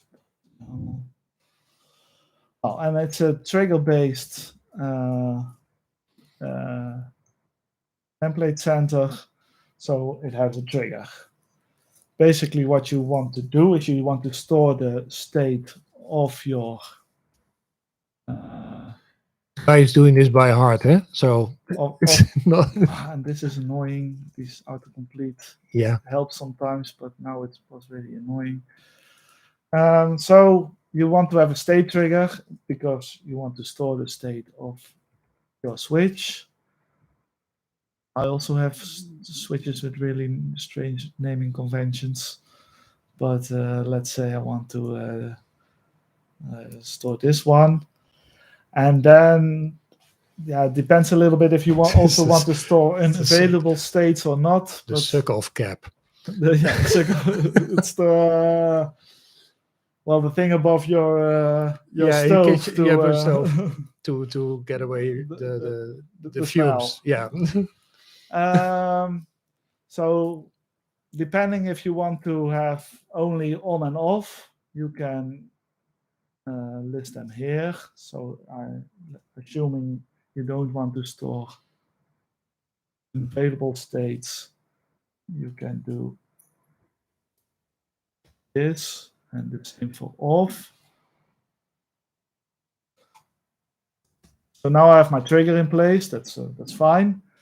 And based on this, I'm not going to create an automation, which you would normally do. This looks a lot like how an automation normally looks, right? Yeah. So far, nothing really different. No, but a lot of people are not used to working YAML, so I'm trying just to make it a little bit understandable. Yeah.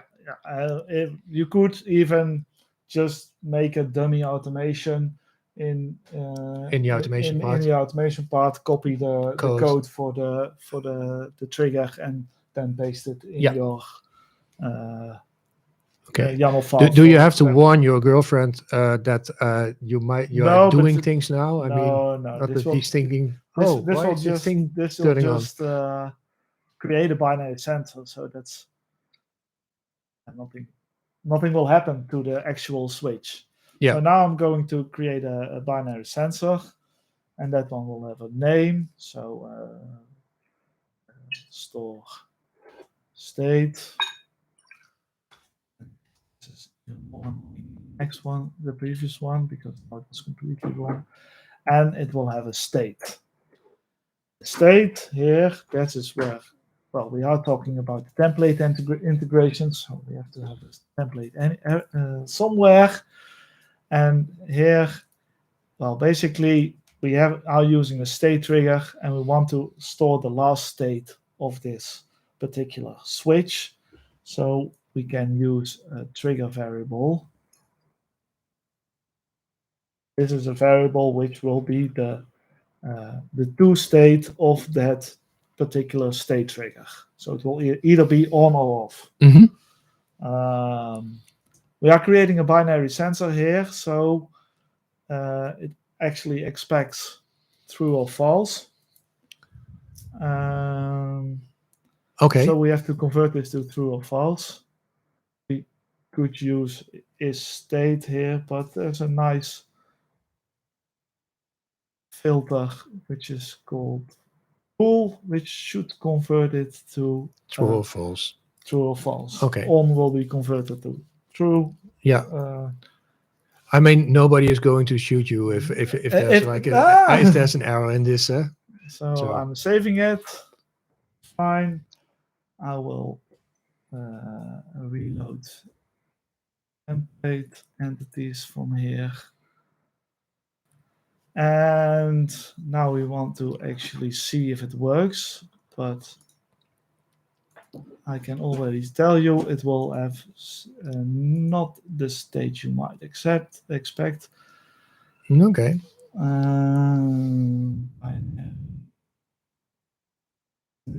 Sensor, what state?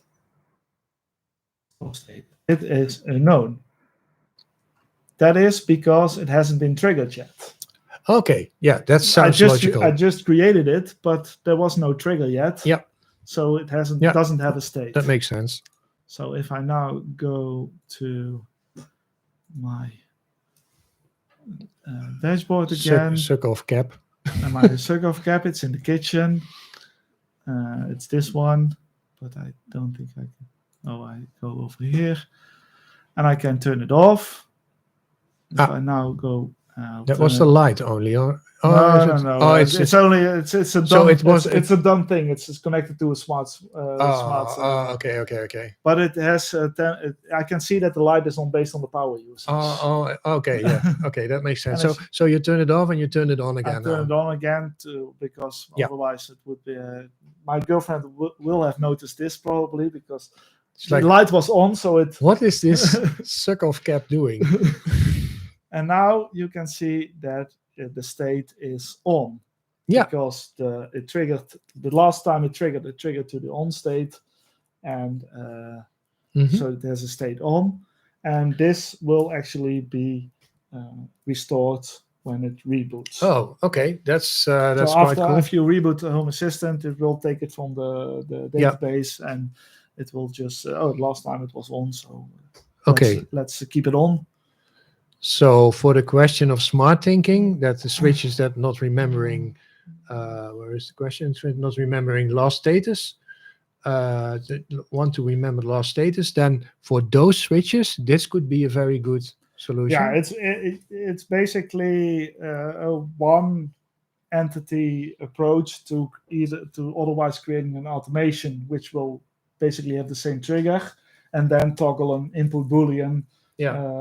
Helper or a toggle helper to store it, but then you have both an automation and a helper, and now you have it. This is much nicer. I haven't used this before, so this can help me too. Yeah. Well, add it. Oh boy! I have a lot of inactive Christmas lighting. I removed those, and I made some nice thing here. I can double click this one, and it toggles an input boolean. Now I'm rid of the Christmas part of my dashboard. So how do you turn it on? By going into a helper? Yeah, then I have to. Okay. Okay. Don't ask. Okay. Hey, great. That was awesome. Thank you. Yeah. Okay, let's go over the questions again. The camera's still working. The air conditioning. Yeah, the air conditioning did the trick. I guess it gets too hot sometimes. I know this model, and it is, like Frank already said, it's maybe too hot. I've seen people having issues with that camera with it getting too hot too. But yeah. Okay. Next question. What's the best way to create Home Assistant remotely right now? Nabukaza. I have to say that. No, I don't have. I don't have any shares with Home Assistant. I'm working totally separated from Home Assistant. I'm not an employee of Home Assistant, but there are several ways to have no to connect to Home Assistant remotely. I don't use Nabucasa either, but for once I also support Frank straight through GitHub. Um, but if you want to do something for Home Assistant and to keep this platform alive, and I think a lot of things you get for free, Yeah. next to all the hours that you put into it, that Nabucasa is a very small fee compared to what you get for it, Yeah. and it's very secure also. Yeah, sure. You don't have to open any ports. You don't have to. Yeah. Yeah. I might as well switch over to Nabucasa one day. I when I was in the beginning, I get it, because when I started with Home Assistant, I was also like, yeah, I don't want to pay for it, and I want to have like, I'm not even sure if Nabucasa was already there yet at that moment. It might be that. Do you know when Nabucasa started? I mean the remote. No, I don't know. I think it started while I was already using it, and I think Yeah, especially me too. for us Dutch people, you Are you Dutch? you can only you could only pay with, I think, PayPal or credit card or whatever. So that might also been a burden at that time. But the last Yeah. year they really opened up to the world with payment methods and with local support. I think it might be that it wasn't even there when I started it, because I still use Duck DNS for it. That was. And it works. I use my I have an own domain. We already discussed it that Yeah, I might need to put up some tutorials. That would be nice. Text tutorials then. Yeah. But I only use it for forwarding services to from outside to using Nginx proxy manager. So that's what I use. But that's what I also use. Yeah, Nginx. Yeah. So it works, but I also honestly I tried Nabucasa 2 times. For some reason I could try the second time. It was because my own systems were not working properly. Oh, okay. And it works really, really, really nice. Yeah. It's the easiest way to set it up, basically. Yeah. Okay. Let's see. Where do I look for? Okay. Yeah. Hey guys, if you didn't smash the thumbs up button, do that, please. That would be really, really awesome. We have 68 people watching at the moment still. Thank you. People are smashing the button right now. Some people left us, but probably other people's joined. Yeah, that's always people come and go. It's live. That's live. Live. This is also live, by the way. Okay. Stop the stupid bad dad jokes. Next question. Lego. Oh no! This is the Lego discussion. That was already quite a while ago. Question. I've looked at this a couple of times. Still unclear. What does ESP Home do, and how can it be used? Now we are going down the rabbit hole. ESP Home. I went down that rabbit hole some time ago. Yeah, ESP Home is awesome. Don't you think so? Well, actually, Frank brought me into ESP Home because I wanted to make my doorbell smart, and I'm using his tutorial. His tutorial. Yeah. So I bought some this $2 smart doorbell tutorial. Yeah. And I bought the stuff he wanted me to buy from AliExpress, probably. Yeah. Yes, and I made my doorbell smart. It was the first one I have, and But let's explain what ESP Home is. Maybe I can say something.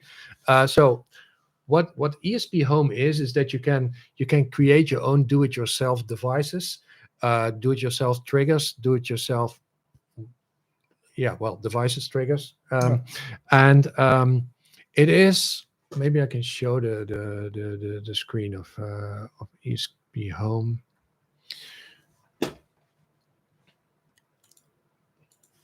Okay, ESP IO. So basically, what you can do, you have a couple of like this. How do you call these boards? CPU board? No. What's the English name? Oh my god. Well, these boards, as shown on this boards. So picture. you have a couple of boards that you can use, and most of them, the ones that most people use is the ESP8266 or the ESP32, and you can connect all kinds of components to those boards, right? So you have all kinds of components like air quality components, analog components, switch signals components, distance component. Well, there's a lot of things like also these light components. For instance, this one measures the lux.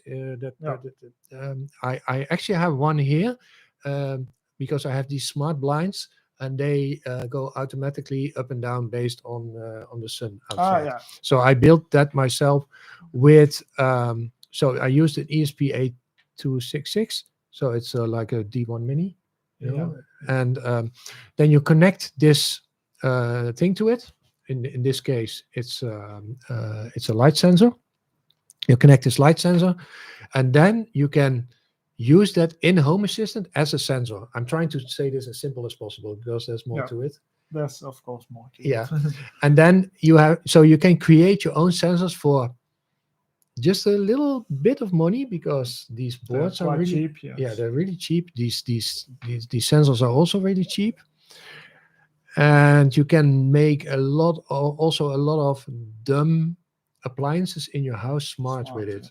Yes. Do you have an example of what you created with your? I was thinking about it. Well, I have this smart doorbell. It's basically an ESP board with a relay on it, so you can. You have an on-off toggle for the sound part of your doorbell. Yeah. And the nice thing is it does get there's of course a button connected to it, which is next to your front door, and it does get that signal. So you, even with the sound off, you can send TTS messages. You can notifications to your phone that somebody's at the door.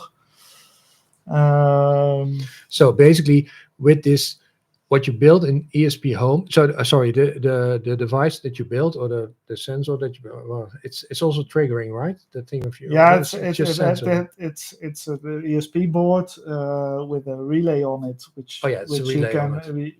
which you can use to turn off the sound, basically the power, the connection to the sound. And Home Assistant is sending the signal to that board. I mean, it's triggering the board. It could even work without Home Assistant. Yeah. What happens if the relay is on, it basically doesn't do that much. It has the same connections as you would have without the ESP board. ESP board without it connected. So then it would have just a direct connection between the button and the ringing device. Yeah. But what it can do using that relay is you can shut off that connection, so then it doesn't sound. But it's still, the ESP board still gets the signal that the button has been pressed. So you can then use that in Home Assistant as a trigger for your automations. Yeah. So that is what makes Home Assistant in combination with ESP Home so powerful, that you can create automations in Home Assistant that trigger the ESP devices. Yeah, and those sensors are then available in Home Assistant. And, what also the language, the configuration is written in is also in YAML. So if you are familiar with that from Home Assistant, you can quite easily pick that up. Yeah. And a lot of other smart home devices actually use these ESP chips, like the Shelly relays, like the old Tuya bulbs, not the new ones anymore. But the downside is that it needs power, that it needs USB power. You cannot. You can use it with battery power, Yeah, but your because it batteries drain within uses 1 or right. 2 days. Yeah, but for example, a smart bulb, if you have a really old 2-year smart bulb, they changed the chip. Yeah, You still indeed. have an ESP chip, so you can actually flash it, and instead of using the 2-year cloud integration or Yeah, you the can put Tasmota on it, for instance. Tasmota or ESP Home, I have Or them ESP running Home. on Okay. ESP Home, and then you can just use it locally without anybody else involved. Yeah, yeah. And also for the Shelly relays, I run them on ESP Home because of the connection with Home Assistant. I have some. And Shelly is not that picky about that. They just No, they think it's okay if you want to flash it, do it, right? do it. They just I noticed that they mentioned if you use other firmware, they won't offer guarantee anymore. Of course, yeah, that's that they don't close it off. They don't mind. yeah. I think that's a great thing that company gives you the possibility to take everything local and Yeah. put the firmware on it that you want. It is local. Their own software. If you don't connect it to the cloud, it also works locally. Yeah, so indeed, that's true. But what I have is I have some switches with a Shelly behind it, which toggle a smart light and a smart bulb, and I want this smart bulb connected all the time. I don't want to cut off the power. The Shelly has an option for that, to use a detached mode, they call it. So instead of toggling the built-in relay, they will send a signal to Home Assistant, which you can use to actually toggle the smart bulb. That works fine on their own firmware. But what if Home Assistant doesn't work? If your system is down, Home Assistant won't receive the signal, and your bulb won't do anything, and the Shelly doesn't know that, so it will just send a signal and nothing will happen, which is not good for the family acceptance factor. No. That's why I run it on ESP Home. It actually is aware that it's connected to Home Assistant. Yeah. So when this connection is not there, it will just toggle the relay. Yeah. And if the light's already off, it will toggle the relay off. So still nothing will happen. But if you then press the button again, it will toggle the relay again. Yeah. The bulb will get power, and it will turn on because it gets power. Yeah. Ah, that's nice. So, yeah. Okay. Yeah. I think I said a lot about, or we said a lot about ESP Home now. Maybe too much. Yeah. Oh, that doesn't really matter. Oh, 97 likes. Okay, 3 people. We need 3 people for 100 likes. Who will help us? Okay, next question. 96. Yeah, I expected that. Oh, guys. Now 102. Okay. Okay. Otherwise, I will like it myself. Yeah, that's also the thing. If you ask for things that people say, nah, I'm going to. I'll get you. Yeah, I'll get you. So. Okay, punch you. No, thank you. Grafana again, I think. Energy dashboard. Future request. What would I like to see is an energy dashboard. I would like to also be able to fix it. Oh yeah, this is a question about adding daily prices to. Well, that actually you can already do that in the energy dashboard. But I think what at least in the Netherlands you have a fixed monthly price. Oh, for example, you mean those prices? Some taxes, but they are not based on your usage, but on a monthly basis. So you can calculate that, of course, to a daily price. But I think the problem is you only know what the price per usage is after the month is over or after the day is over. Yeah. So that makes it almost impossible to do that. Yeah, not for daily. I'm not sure if that is the question. Let's see, explain to be able to add a fixed daily price. Oh yeah, fixed price. Oh yeah, I didn't read it right. Yeah, that's difficult, and then you have because you know it afterwards. Yeah, maybe you can just put in if it's a monthly price, you can calculate the day price out of that. That's no issue. You can just add it to the day. You will have it as soon as the day starts. So yeah. Yeah, could be done. I get that. maybe. Okay, let's go to the next question. Okay, that's a Grafana question that we already talked about. So maybe we're getting into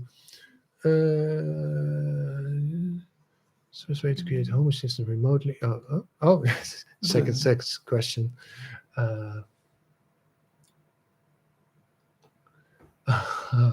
Yeah, here we go. I don't think we can answer this. The question is, will you implement a more user-friendly way to work with cards? Resize, move, arrange, colorize, etc. directly from the UI? Well, I don't think we will No, implement we anything. we will, but I know Paul might do that. Yeah, I think it's something us really frequently, and Yeah, it's it's drag and drop. probably something tricky to do. It's really tricky to do. I think it's really tricky to do. There's a lot that you have to take into account when you create drag and drop. But I know the guy from Mushroom. I think his name is Paul, right? Is Paul? I think so. Yeah. Yeah. He's now one of the guys who is working for Nabukaza, and he is working on things like this. And the new tile card was the first step. Yeah, in step there. into Yeah. So the step into bringing the mushroom look into Yeah, but core. also a step or what? towards drag and drop, I think. But it is, I would say it will take at least a year or longer to get this also totally. the complexity of different resolutions, the mobile view, the landscape portrait. Yeah. That brings a lot of. From the outside, it looks so simple, but creating this is not that simple. No, I don't think so.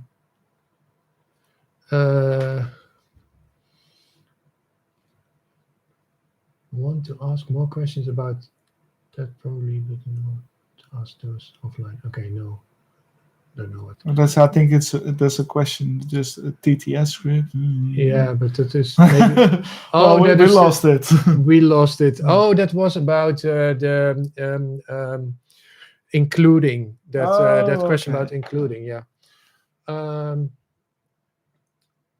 Okay, editing the dashboard is a joke. No, I don't think so. Not a joke.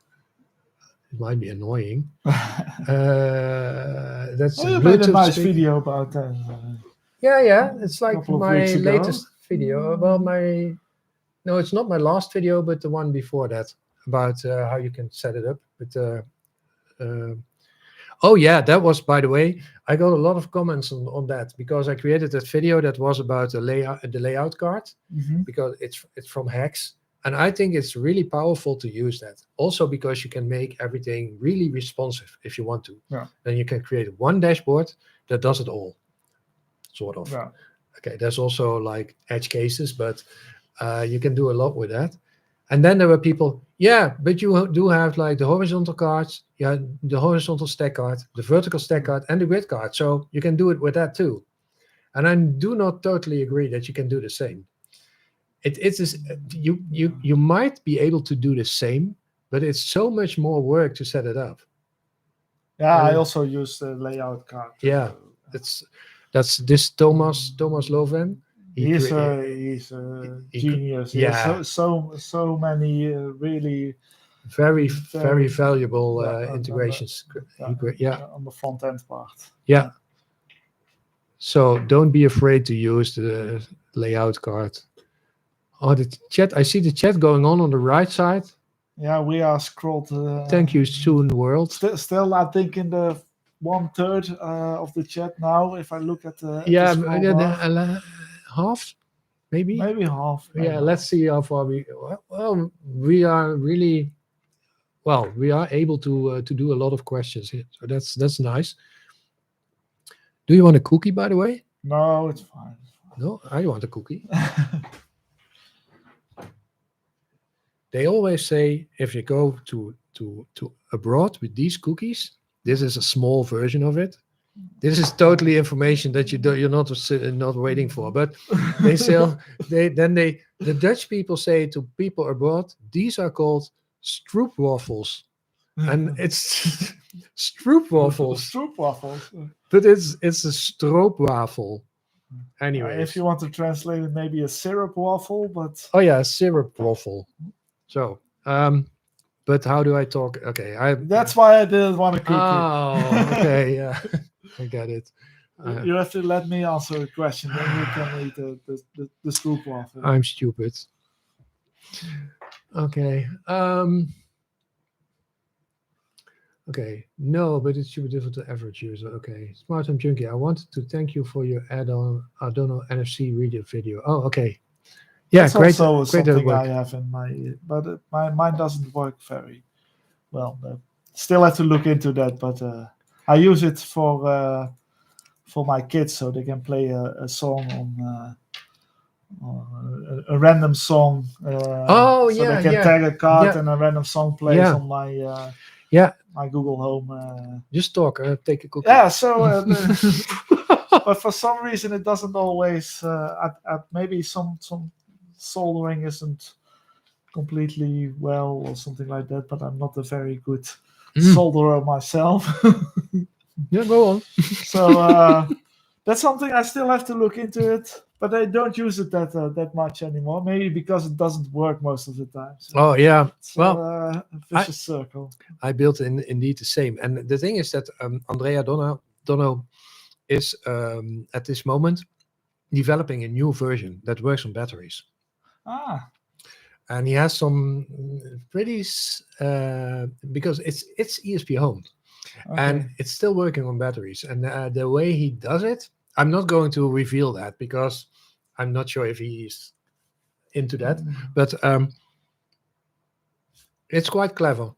And I think it was he asked me if I wanted to create a video about it, but I haven't been in contact with him anymore since then.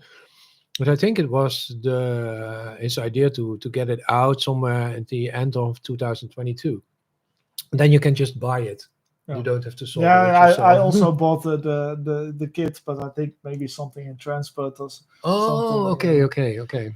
But the first thing that comes into mind as a solution for that is just put it into sleep, because you can actively awake it by taking at least the Wi-Fi connection and everything is not needed until you.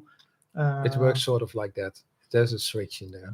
But it might create some delay then, because it first has to connect. Yeah. So I'm not sure how far he is with that, but it seems like a good solution. I like this message from Frank. My favorite integration is the automation integration. In my humble opinion, it's the main power engine behind HA. I totally agree. Yeah.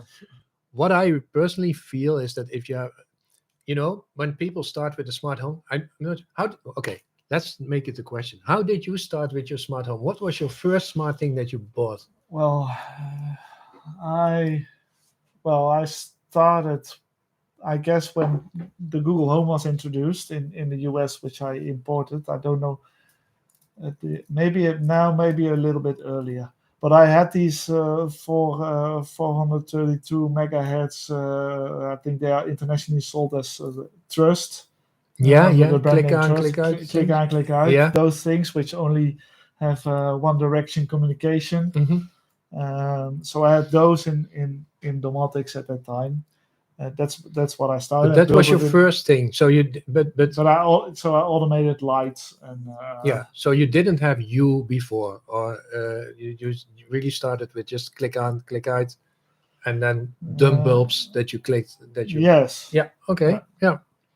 And then I didn't actually use the remote, but I had it in a dashboard, so I can do it on my phone. Okay.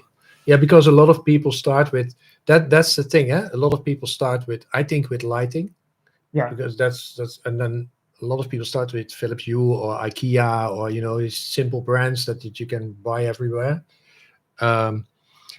And then they have an app, and then they can work with the app and change the colors and the lights and stuff. Maybe do some little automations in those apps. But what I personally feel is that you shouldn't use an app, or you shouldn't use a dashboard or whatever. I think if you have a truly smart home, that your house should respond on how you act. And I know that's not always the case, because sometimes you really have to press a button. And but that would be, I mean, in my house, I almost never, only on the, no, I almost never, how do you say that? Almost nowhere have switches anymore that I need to press. Almost all my lights are going based on presence. And now I bought this new presence detection thing from everything smart home. Sorry, Louis.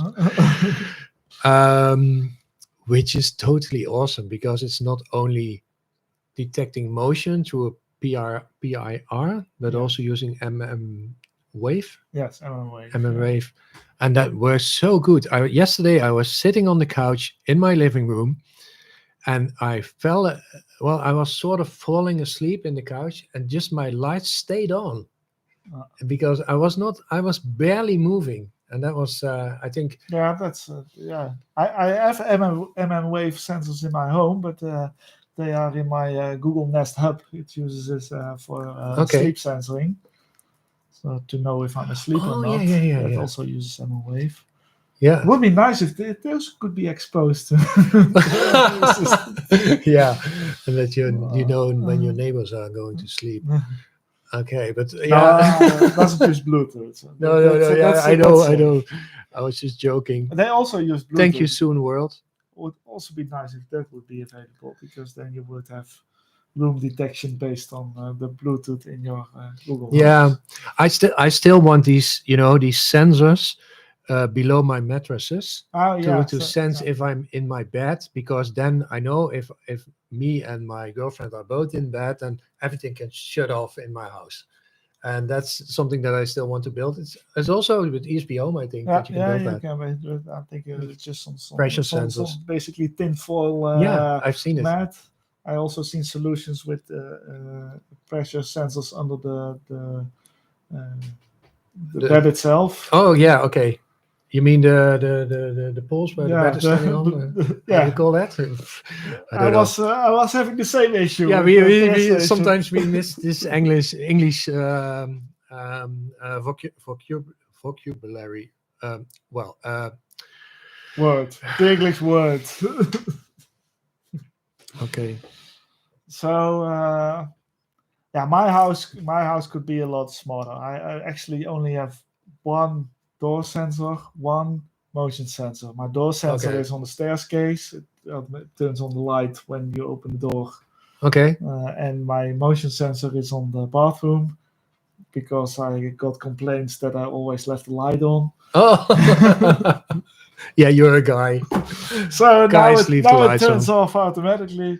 Yeah. And I do some stuff based on lux sensors.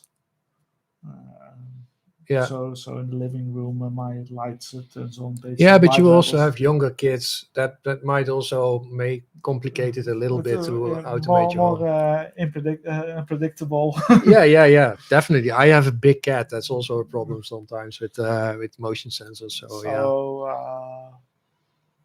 Yeah, but that was just about the question of Frank, that he's saying my favorite integration is the automation integration, and I think yes, that's definitely true. I mean, the automation.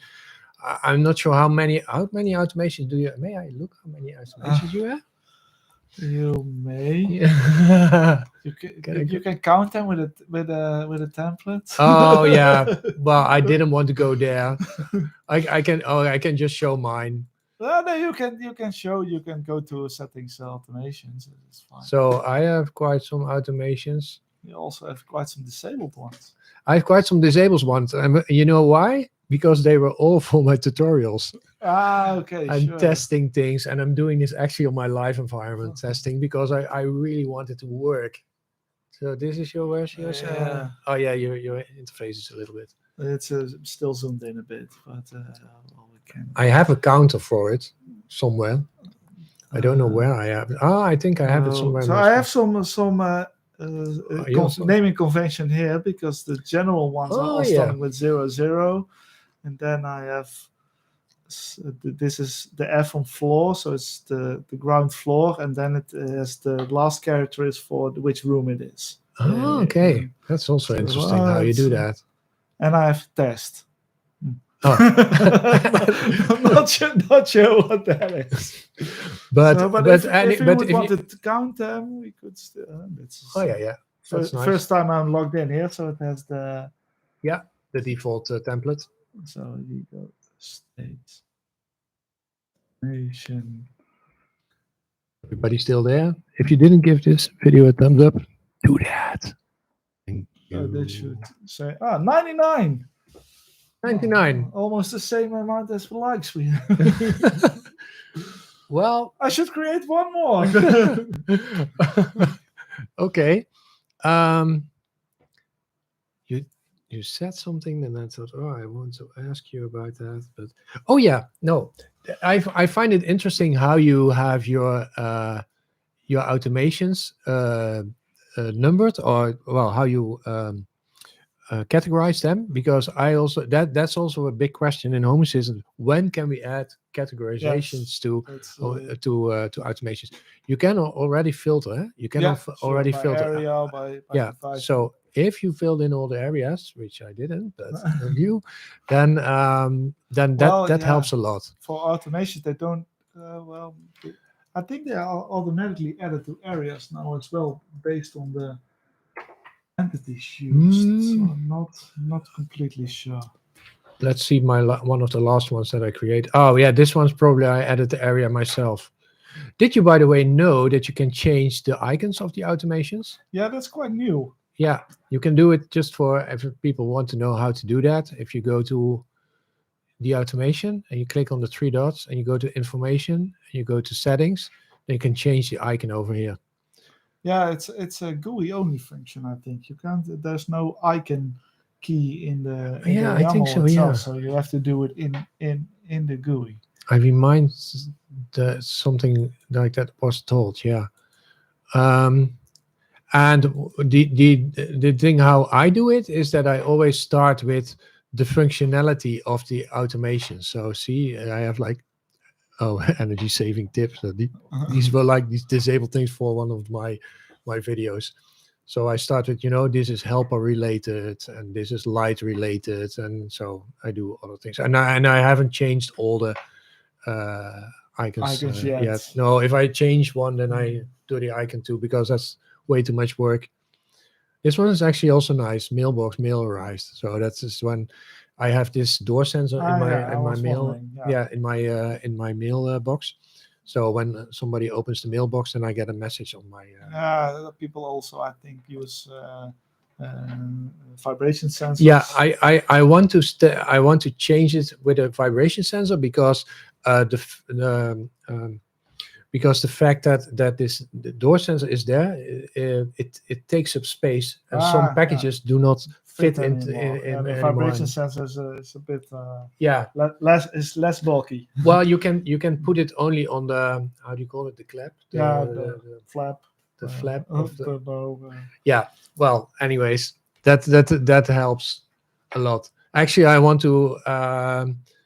to use vibration sensor also on a mouse trap, because I had this mouse. You had a mouse infestation. Yeah, it's a mouse infestation. Yeah, and I think, well, it would be nice if I have a mouse trap with a vibration sensor on it, because then I don't have to look into that mouse trap every time, but I just get a message, hey, there's a mouse in your mouse trap. Yeah, I saw somebody who put a vibration sensor in the Christmas packages, which he put under the tree. And he wanted the kids not to touch. Wasn't that Frank? I don't know. I think it was Frank who did that. I don't know who did it. I didn't pay much attention, but I thought it was a really nice idea. Yeah, it was really nice. Don't touch the presents. Yeah. I will know. Yeah. Put vibration sensors on everything that you don't want your kids to touch. Okay, enough info for that. Let's see. Frank is asking, I would love to see more beta users. That's also what we already said. If you cannot develop or do anything else, you still can help the project by becoming a beta user. So just to show you a little bit where it is. Also will help in the custom components, because those are not tested by the core team. All that's built-in integration should work in the beta. Basically, of course, there can always be bugs, but custom things are not tested. They are not taken so into account. do you mean the add-ons or do you mean the hex integration? The hex integration. Yeah, because that's actually you also have that with Music Assistant. The last two things when the new release went live, the Music Assistant didn't work anymore. Yeah, it's also now with the January edition, it still pops up a warning. Okay, I haven't seen that. That there might be issues, but because it doesn't match. But so yeah, I'm not sure how you can beta test those things. Well, if more users do the beta test, they will see, oh, my custom integration doesn't work anymore. Yeah, and then go to the GitHub page of that custom integration and add an issue there. And it will help others who will only get the issues when the live. But of course, that is a risk with the beta. Yeah, but I wanted to show that because if we go over here, if we go to settings and then go to system and then go to updates, then you have these 3 dots here, and there you have an option where you can join the beta channel. As you can see, I joined it, but you can also leave the beta channel. So if something broke in the beta, you can leave the beta channel and you will get your old release back. Yeah, there might be a problem if the database changed a little bit. Then you have to restore backup also. Yeah. But the risk is minor. I think it's not. There can be database changes, but you will still have your backup, so you can maybe first try the first approach.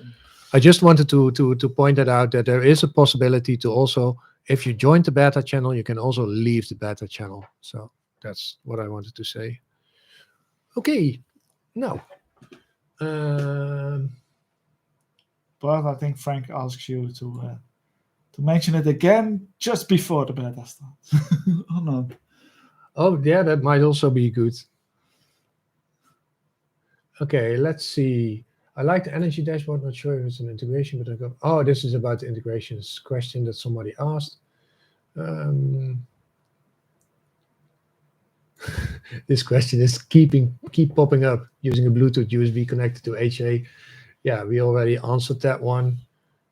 Yeah, I don't know much about Bluetooth, but I think I read that it's quite complicated to do that, and Home Assistant is not built to send audio. No, but it's also BLE, I think, what Home Assistant does, right? So it's a light variant. I'm not a specialist into it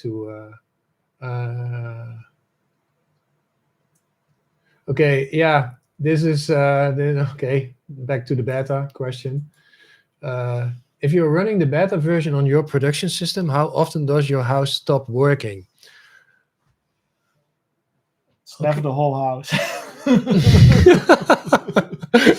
It's never the whole house. I can say Do you want some water?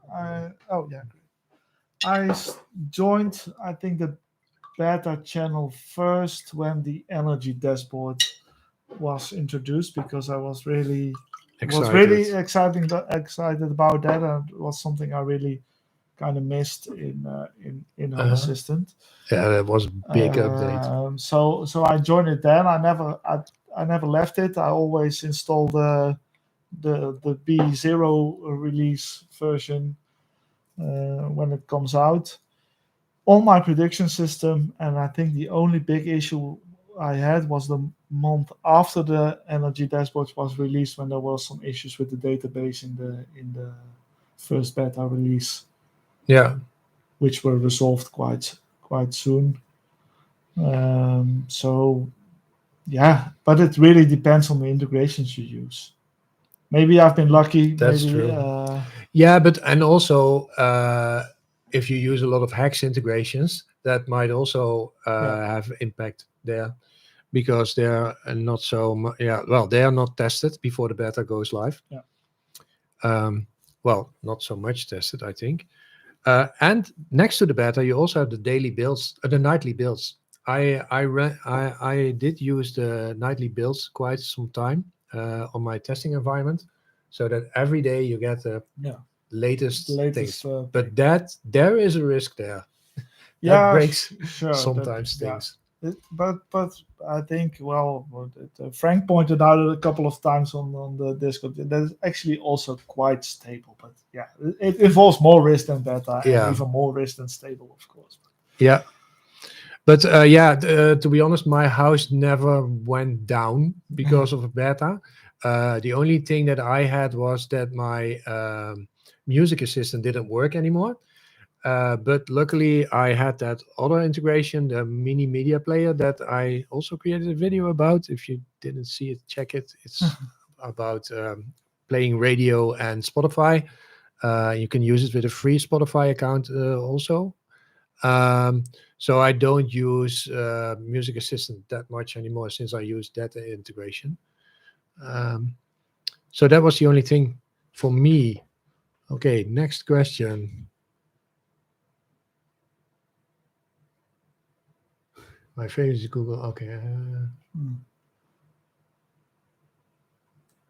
Let the voices. Yeah, that's what Frank's saying. Let the voice. Yeah, that's basically what you pointed out. Yeah. It would be. Well, actually, I already talked to Frank about it when we were in the Creators Network meeting. Then I said, oh, it would be great if this worked. And then I saw Frank's eyes lighting up. He's like, yeah, this is exactly what I want. And yeah, it would be so nice to have a conversation with Home Assistant asking you what you want. You come home. Nice to see you back. Are you in a festive mood or do you want some depressing music today? Yeah, I don't think it can see if you're depressed or not. No, so that's why it should ask. Well, maybe if you have like these antidepressant pills and you have like a motion sensor, a vibration sensor on that thing, and you open it, then that Home Assistant starts playing music like this.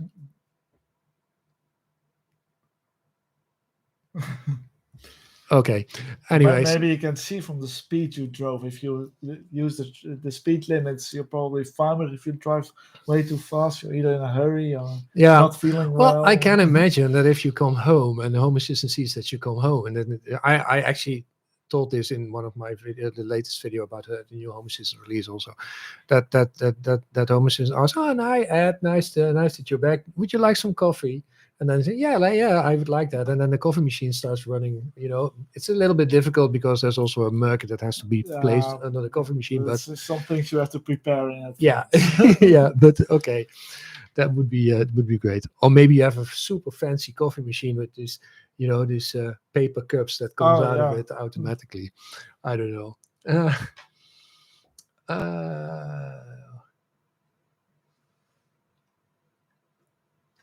What I liked in domotics are the icons. I made a lot of personal icons. I'm missing this personal icons of lights, etc. I'm missing this in HA. Oh, by the way, yeah, but you can change that. Maybe Frank already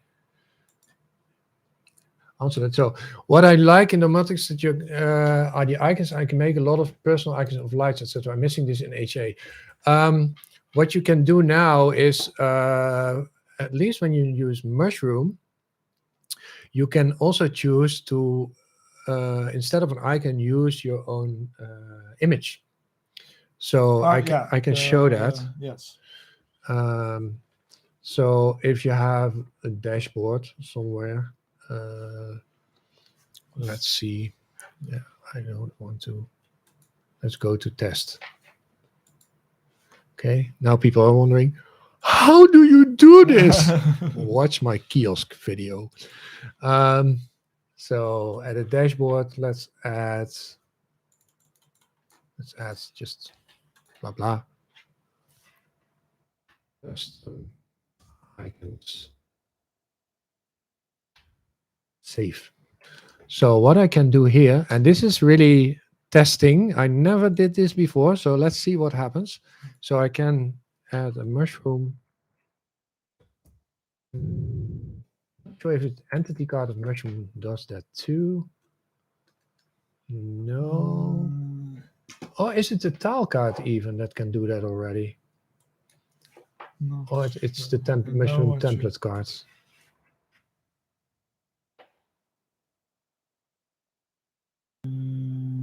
Yeah, picture will replace the icon, but I have to.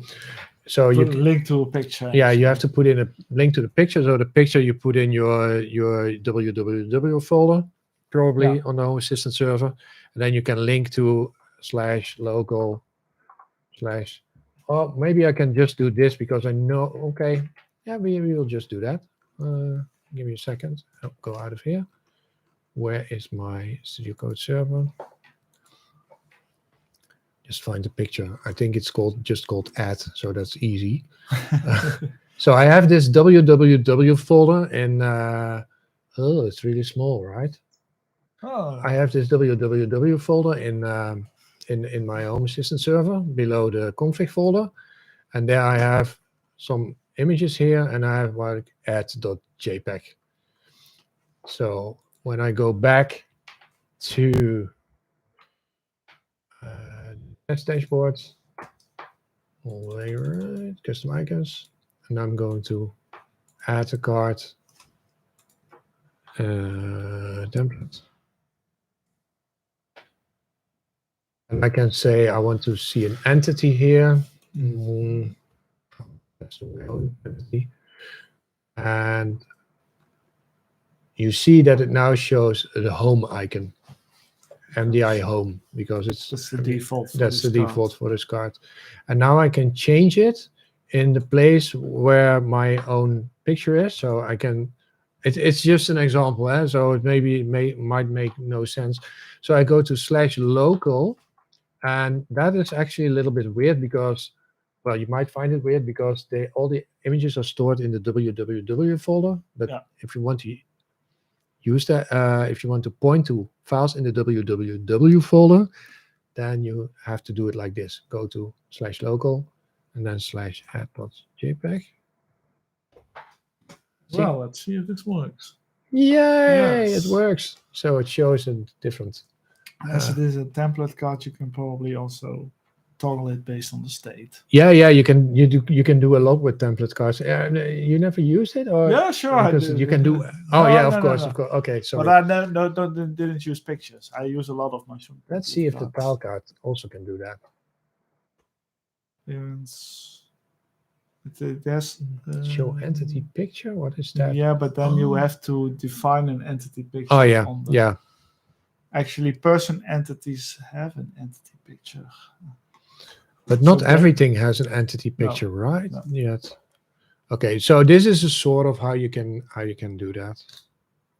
I think you can add it in customize, but then it already becomes a bit advanced.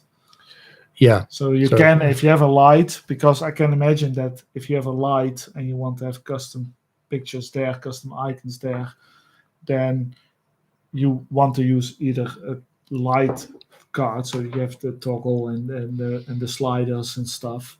So that isn't possible on the mushroom template card. Yeah. So then you might want to use the tile card, and you can add the picture in customize. That could be a way.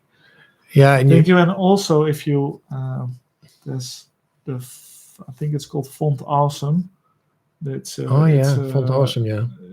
It allows you to use the icons from Font Awesome, but you can also use it to use custom icons, which you can place in a folder on your config, and then you can just add. I think it uses SVG files. You can add them over there, and then you can use those in entities. Yeah. So that might be a way to get custom icons.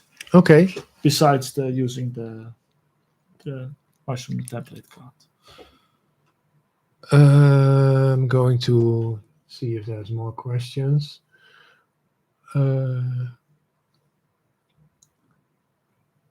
That's why the issue. Okay, yeah, that's. It's great that other people are also answering questions, by the way, in the chat. If you have more questions, just put them in the chat and we'll try to answer them. With Home Assistant being the voice, we'll be able to connect multiple wireless microphones to take advantage of local voice control with Raspberry. Okay, Frank already answered that question. I don't think I could answer that. I also not aware. So it's Yeah. great that Frank is also in the chat Yes. because he's much closer to the developers than we are. Okay. As far as I know, it's now more first to get everything in place to. Okay, Helmer Zandberg says, I will switch to beta right away. Aha, great. Great thing. Applause for you, Helmer. So nothing will happen until. Well, it could be that that you get supervisor updates.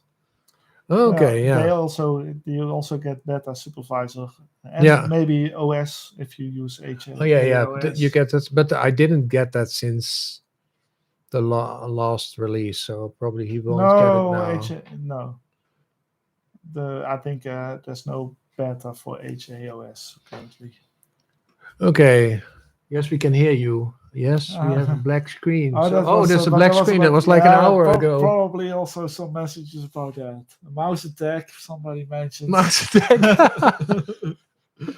Oh, yeah. Everybody knows about my mouse plague. Oh. Restart Home Assistant. Restore backup. YouTube is punishing you for the copyrighted music a few minutes ago. That's yeah, probably that. No, it's not that. It's now pretty stable. It was getting quite hot in here, so that is okay. If we started, oh well, we built. Maybe Frank can tell a joke.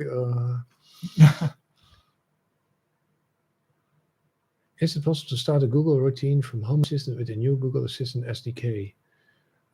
Have you looked into the new Home Assistant SDK yet? I looked into it a little bit.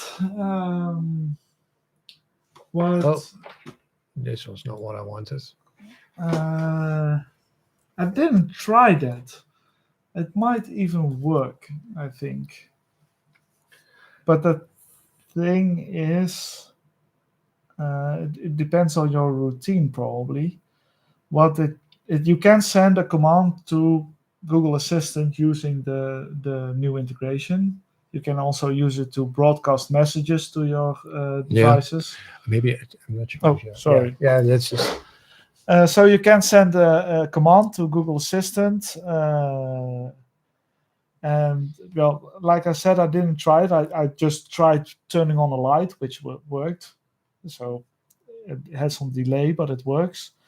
You can probably start a routine, but the thing is, it won't know on which device the action should be performed. So if you have like an action to announce a message there on the device it was asked to, it won't know which device it was asked to. Okay, yeah. I didn't look into it yet. I didn't find the time.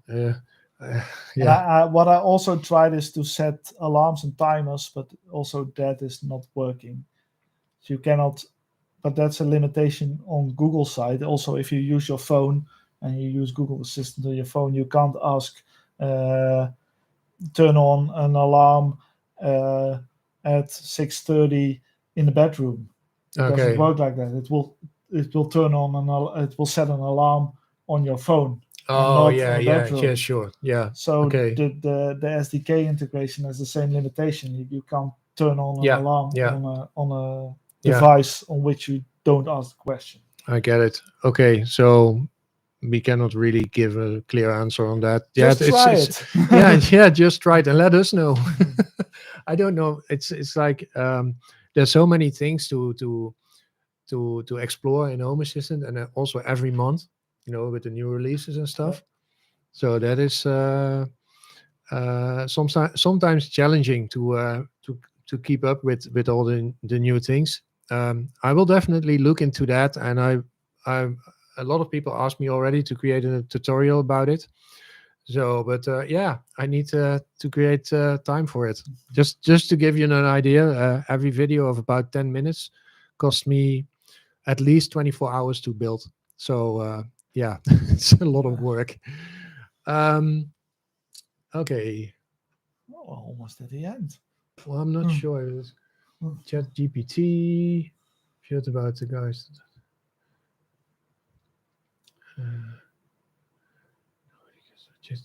ChatGPT, that was already a long time ago. I just picked the most fun questions. Yeah, we're Fun trying to questions. do all the questions. Yeah. Ask a fun question, Jaap. You already had a very Still fun there, question. Jaap? You already had a fun question on Discord. Maybe some people asked questions on Discord in the meantime too. I will go into Discord later. Okay. Who are the normal people? Yeah, normal people scare me. Lol, not these guys. Not where we have Frank to guide you. A little.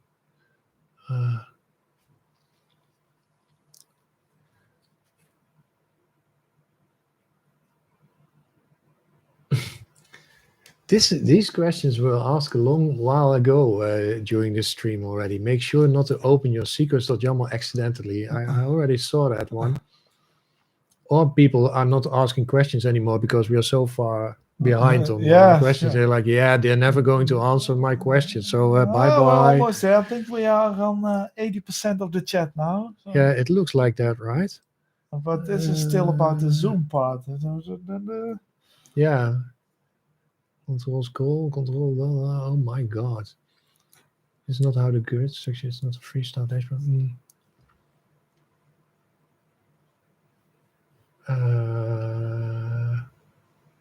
So a namespace is a container. Yeah. Okay, that is something. Yeah, this is actually a good summary, I think. Namespace is a container with multiple variables, attributes. Those attributes can be assigned values and read again. Yeah, that's basically what you also explained.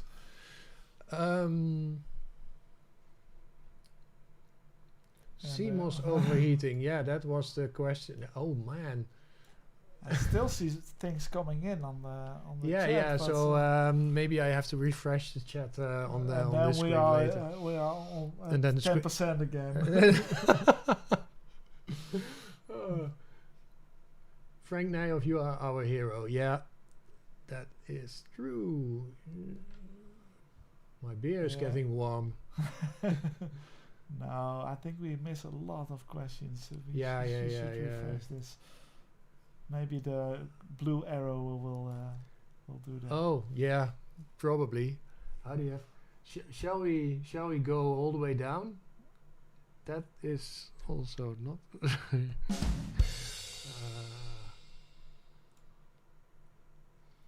I'm not sure where to start. I think we should just go to the bottom of it, and then because people are maybe some people already left, and we're answering their questions. So okay. What do you dislike most about HA? Oh, that is a nice question. What do I dislike? Yeah, we are fanboys, huh? Maybe we are. Yes. Do I dislike? Nothing comes to mind immediately. So that's probably a good sign for Home Assistant then. Do I dislike anything?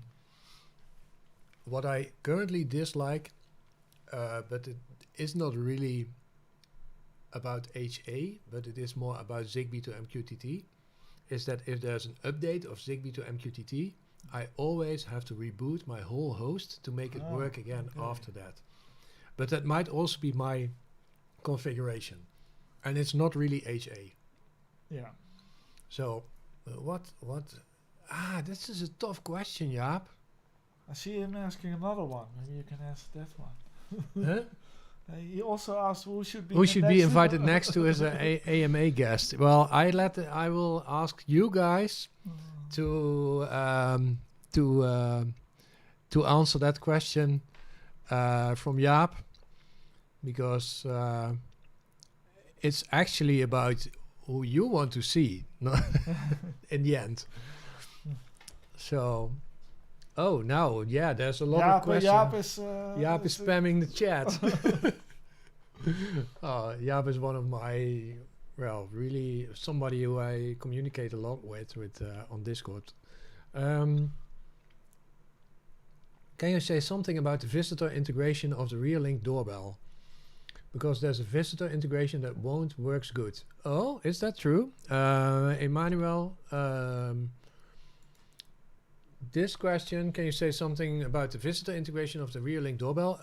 It works fine on my side and can show you how I created that. So let's go to my automations. I really like this because now I find it really some guidance on. Yeah. So oh no, this This has nothing to do with. oh my god! I also have one for the doorbell. Yeah, sure. I think this is the one. Yeah. So rear link video doorbell Wi-Fi visitor turned on. So you can see when.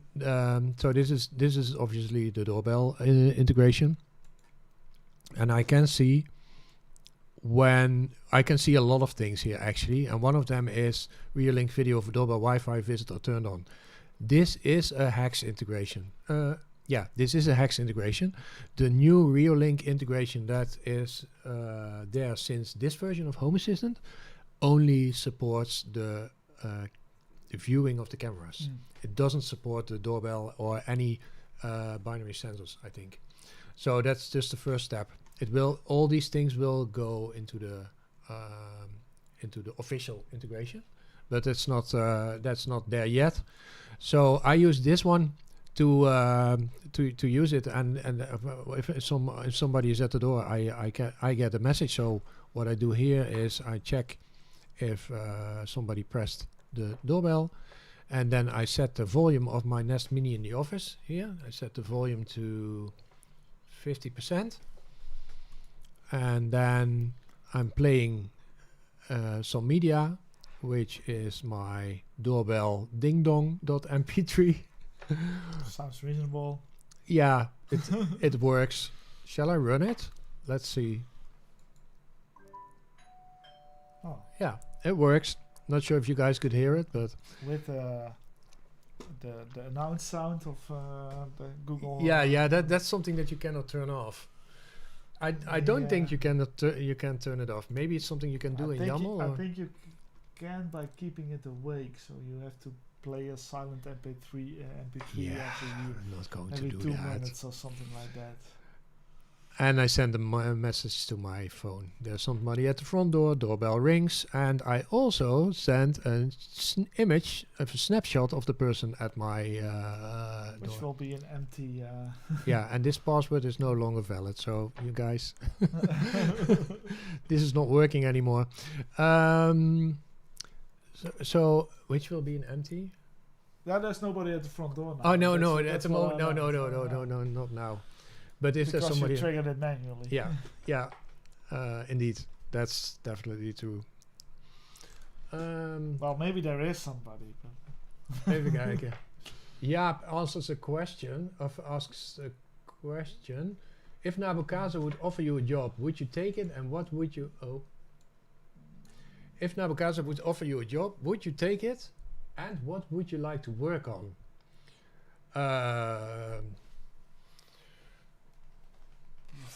Maybe, probably, don't know, but. And what would you like to work on if they do that?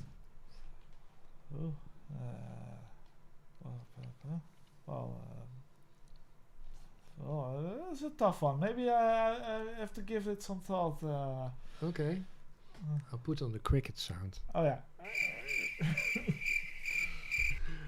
Now maybe Okay. you can go first. Yeah.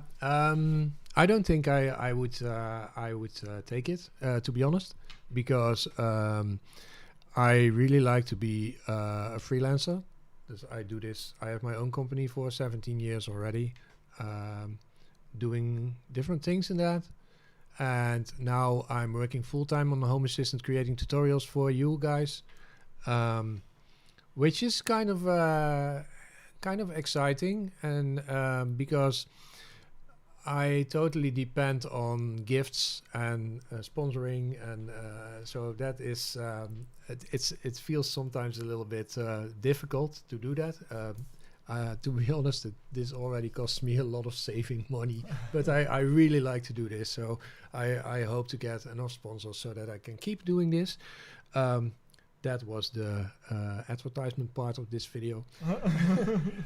And I'm studying to become a music therapist and do that too. So in the future I want to be like a music therapist for 50% of the time and 50% of the time working on. So that means bi-weekly videos then? No. Because currently I'm studying and I'm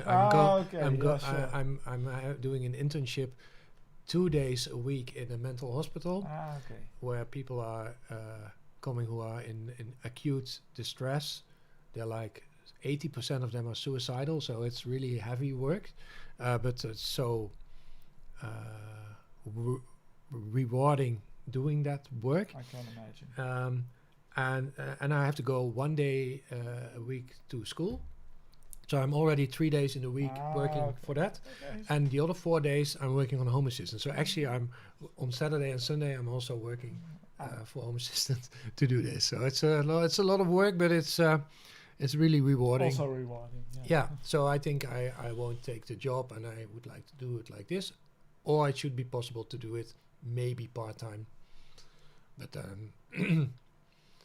it also depends on what hoe noem je dat? De voorwaarden? Prerequisites are? I don't know. The labor conditions. Yeah, labor conditions are. Yeah. Okay. This is the integration. Okay, we scroll down. I think Ed uses Open Weather Map. Yes, I use Open Weather Map.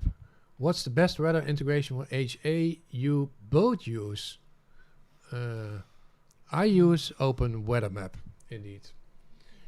Well, I think I have 8 weather integrations. Oh yes, of course you have this and great. I created a template weather entity which combines them all, which makes averages and. This guy is next level, guys. I did that because, well, I used to use Diorada, I think. It's a Dutch one. Mm-hmm. And sometimes it doesn't work, and then things which rely on your weather, like opening covers or whatever, don't work anymore. So I thought, I saw there was a template weather integration, so I thought, let's combine a few, and then probably one of them always works. Yeah. So then I just added every weather integration which doesn't require paid subscriptions. and do you have like if a priority list in that you first go to the first if that gives something back? That could be done, but now the way I implemented it now, it just averages the data. So the temperature is averaged. That's clever. Averaging it. Precipitation, difficult word. Yeah, I know. It's averaged. And I think for the actual condition, like a cloudy or sunny or whatever, I create a list and I pick the one which is most frequent in that list. Oh, yeah, sure. Okay, yeah, I use Open Weather Map. I don't know if you know that, but I created a video to create a smart irrigation system for your house. Not for your house, for your garden. Yeah. You don't want to irrigate your house. It could be if there's a fire. But yeah, okay, but I haven't, no. But that also looks at the precipitation, and it looks at how much rain has been falling, what the precipitation is, what the temperature was, and based on that determines how long the garden should be watered. That's why you know the word so well. You practice it. Precipitation, for this precipitation. Video. When I created that video, I had to say precipitation a lot of times, and I also could create like a full blooper video with that word in it. Okay. But that will take 24 hours to create. And yeah. Well, actually, in my next video, I will have some bloopers at the end. I think it's nice. I had that idea for a long time to do that, but I never did that. And I thought, maybe I can just, if I have something that I, pronounced wrong, that it would be. I have some videos. I do have that at the end of the video, but not every video. gives a little bit of an idea how this is going. I was also thinking about doing a live stream while I'm editing a video, so that people see how much how much time that costs and how much it is. But it would be very boring. Yeah, or a time lapse. You also have this for people who working on Photoshop. So you have like a 5-minute time lapse of your 24 hours working on that. Yeah, maybe I can do that. I'm not sure, but you know, the thing is that I think if I create videos, I want to create videos that are useful for people. Yeah, sure. And not just because I want to show what I'm doing. Yeah, because makes sense. Yeah. Makes sense. Frank is spamming something. Yeah, it was like a message that. Well, good to have Frank on board because he's Frank is catching a lot of flies. Thanks, Frank. How are the pannenkoekenplantjes doing? William, they're doing fine. William is actually the guy who, this is, While you are telling this story, I can eat a stroopwafel. Yeah, so William is one of the guys that really helped me a lot with these videos, because William is a cameraman and also a video editor that works for TV stations, network stations in the Netherlands. And William contacted me and he said, I really like your tutorials, but your video sucks. And I totally agreed with him, because I was always, struggling with getting the video right. And I bought myself a very good camera at a certain point, and then the videos got better already. It overheats sometimes. Yeah, okay. It doesn't. Oh, I didn't know that. Oh my god.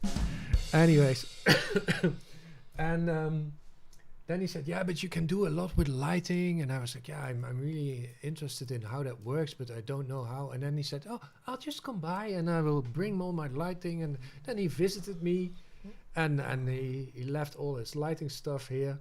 So, and he learned, he teaches me a lot about how to color grade, made some examples for me. And that is why my videos are so much better now than they were like a year ago. Like 2 years ago, the videos were totally awful. If you would ask me, I would say a spot on this side would be...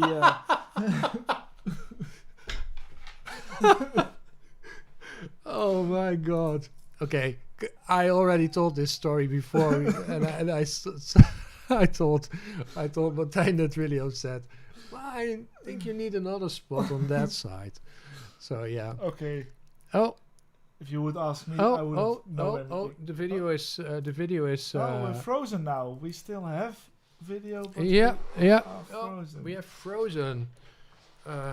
Let it go. Let it go. Okay, let's see what we can do with the video.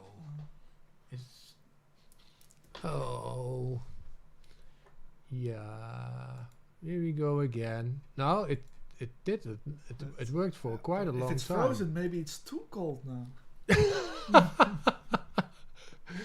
Yeah, it's a frozen video. Why can't I? Properties. Let's see if I can get it back. No, it's still frozen. It's like a screenshot. Here we go again. We're all, besides working on Home Assistant, we are also practicing to be a living statue. I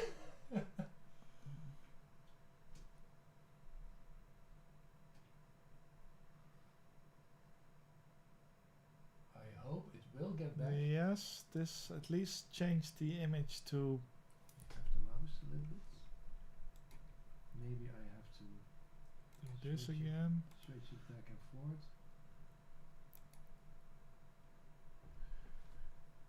Not yet.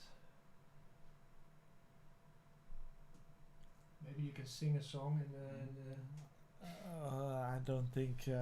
if you want to scare away everyone, then that might be a good idea. But, I think we now really have an issue. Let's see what happens. let's see. It still seems to have a live feed on the camera screen. Yeah, the camera screen is working, but now OBS is giving us a little bit of a pain.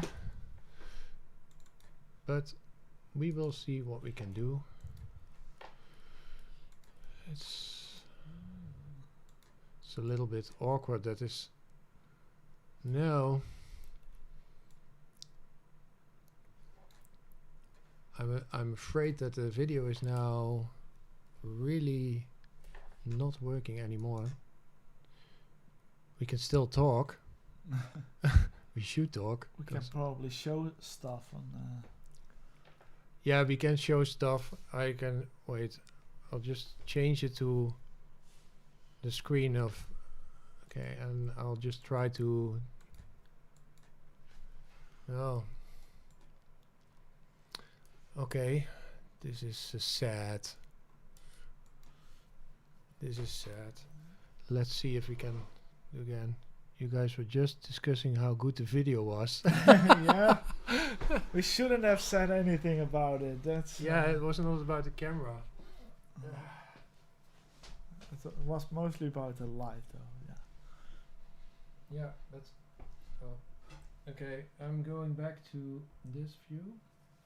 Maybe this one.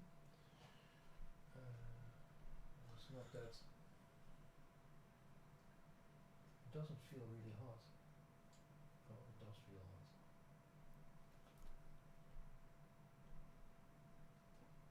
Thing is, I do it well.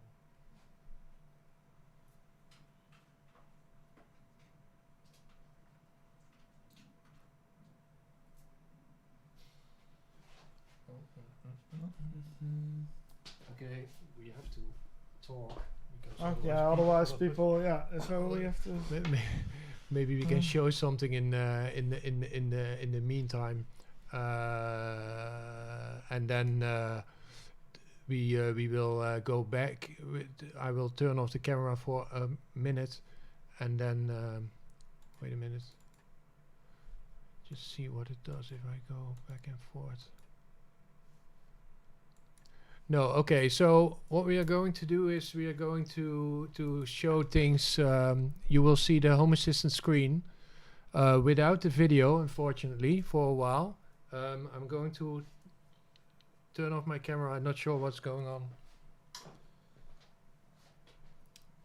So it's off.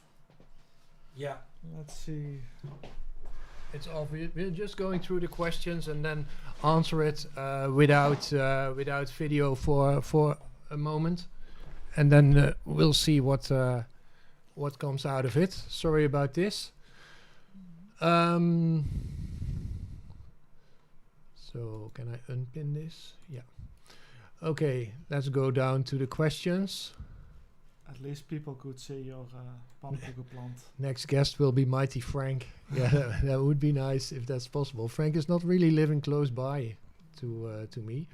I have an information based on the next alarm entity for my smartphone. The cell is 2 minutes ahead of the HA time. The phone alarm goes off and next alarm is reset. Oh, I don't know. What? Sorry, I have an automation based on the next alarm entity of a smart. Yeah, difficult question. So just too specific, I think. Maybe I can go a little bit more up.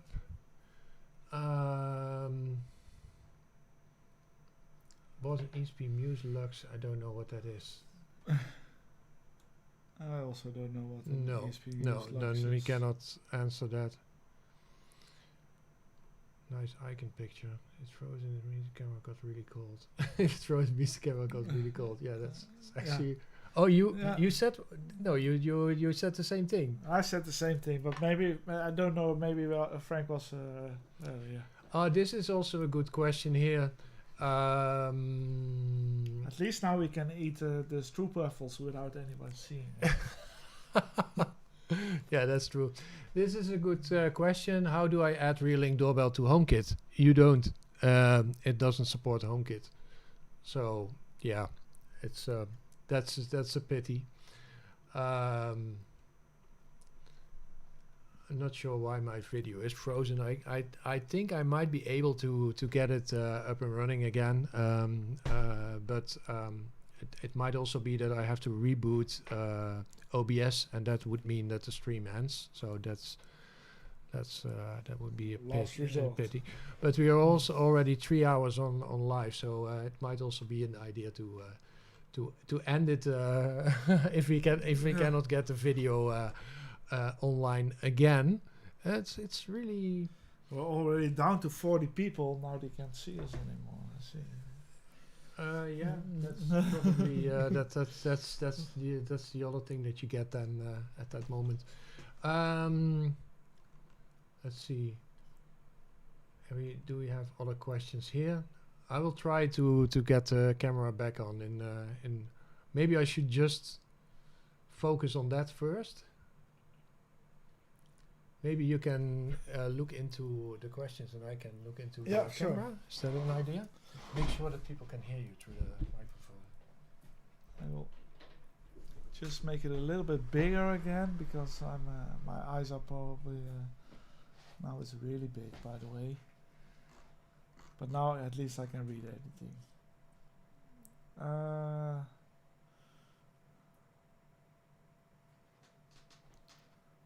Jaap asks a question about Jinja 2, that the developer tool template editor is a bit limited for debugging.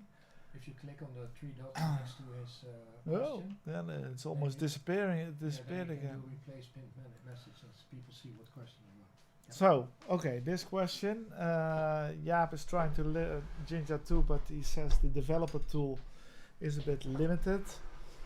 I think that also relates to that, for example, trigger variables and such are not available when there's no trigger.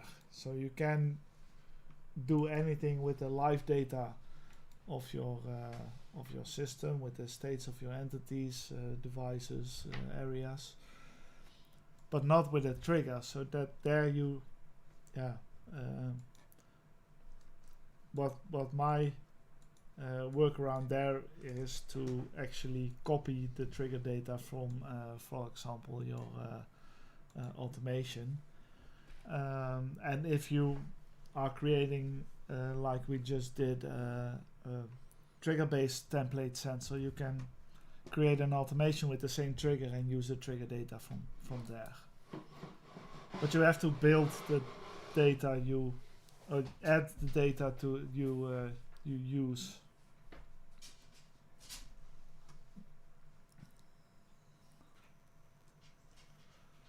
Oh, I see Frank asked a question specifically to me, so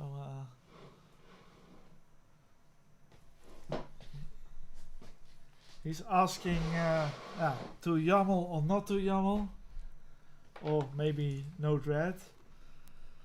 Well, I'm a YAML guy.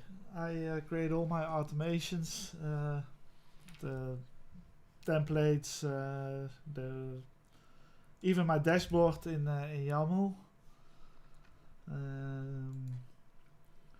I like that it gives you more freedom to organize everything. Hey, we're back. Think we're back. Yeah, great. So, okay, YAML gives you more freedom to organize your actual files, and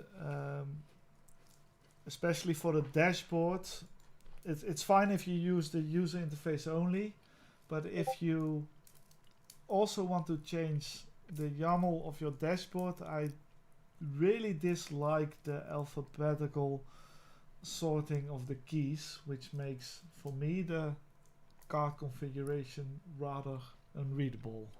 Oh, okay, yeah. But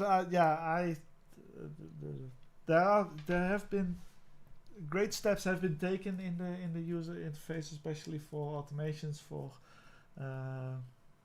scripts, I guess as well. I don't know if it uses the same interface,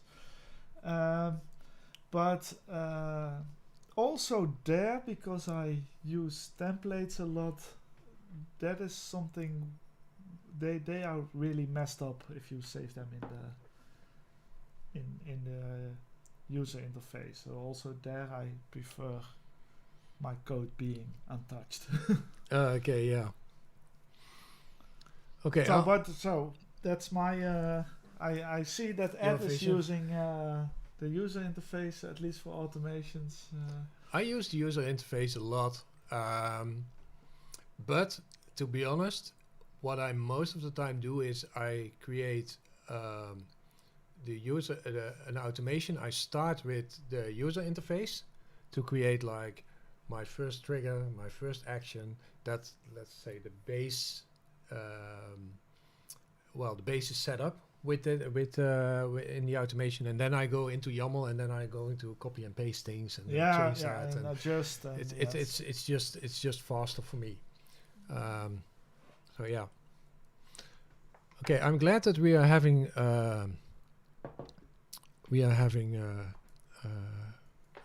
the image again. So can I make this a little bit smaller, because I cannot. Is it okay for you? Yeah, Okay. fine.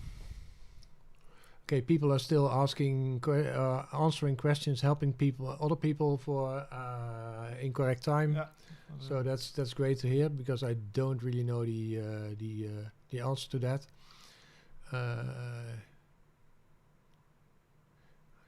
Doesn't work for you, then try otherwise. Thank you. Okay. I see. Frank is also a big fan of Node-RED. I can give you a pretty good estimation on the chances That's that probably about the live stream about Node-RED. Where is it? Is there a question about Node-RED? Because I have a strong opinion about that. Somebody asked if the next live stream Frank is going to make is about Node-RED, and that was where Frank responded that the chances of that are zero zip nada. Zip nada. Same here. I'm not using Node-RED either. I don't think. Yeah, I think you can do everything in the automations of Home Assistant itself. Using the helpers also, custom templates, everything. I see the same. Maybe because Node-RED is bigger than just Home Assistant. Maybe if you really want to connect other external services besides Home Assistant, then Node-RED can be of use. But okay, yeah, I'm not so. The only thing that I used in connecting external things was MQTT to integrate with other systems. So yeah. Okay. Still questions about how to set time with my alarms. And okay. Questions keep popping up. Still something going about on that timer. So I think at least support is given there. Yeah. Then we go back into time. Oh, okay. Wait. Maybe somebody is going into the Discord. Huh? That can be. Oh no, I don't think so. No, nothing new there. Will we move this weekend? Yes. Yes, Frank Zero. I really need to get rid of those template autocomplete. Will we move this weekend? Yeah, that would be very nice. Maybe Frank is meaning only on his side. I don't know. Maybe he will. I think you can. I think you can turn it off in Visual Studio Code.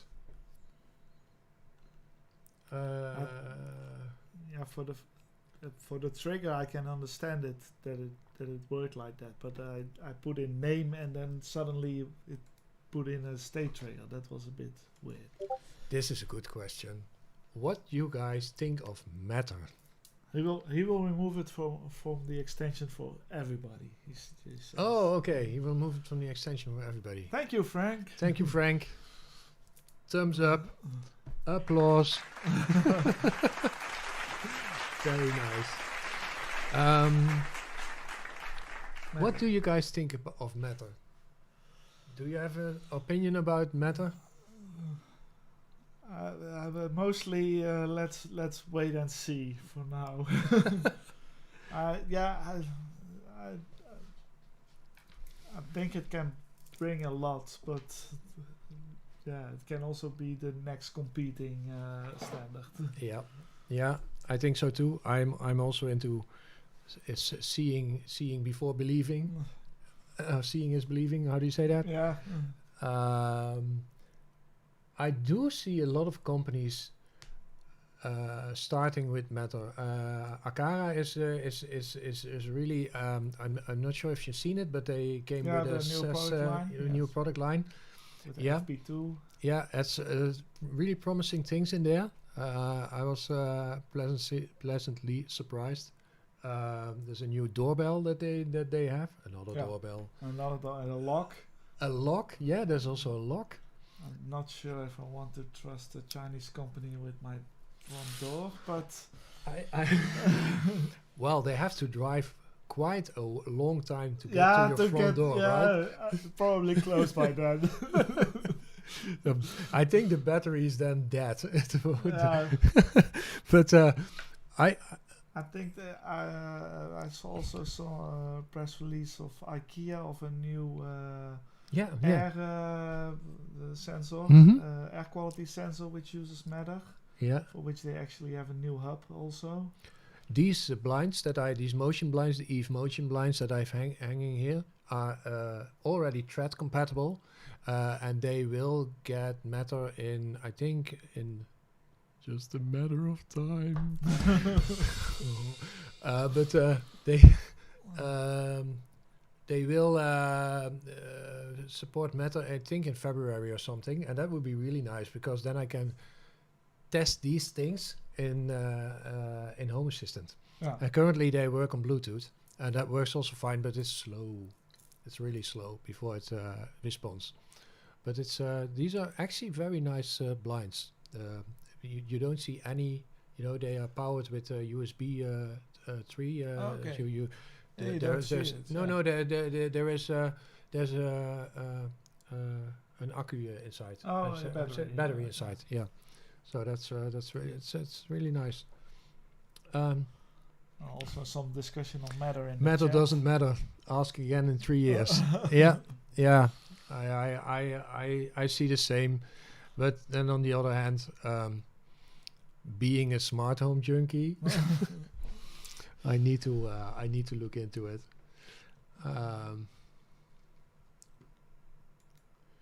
Do you guys think? I don't think I can answer this question, but do you guys think it will be viable to create your own ESP devices with Matter? I don't know. Me neither. Yeah. Sorry. Maybe someone in the chat can shed a light on that. Yeah. I don't know. It's just too early to say.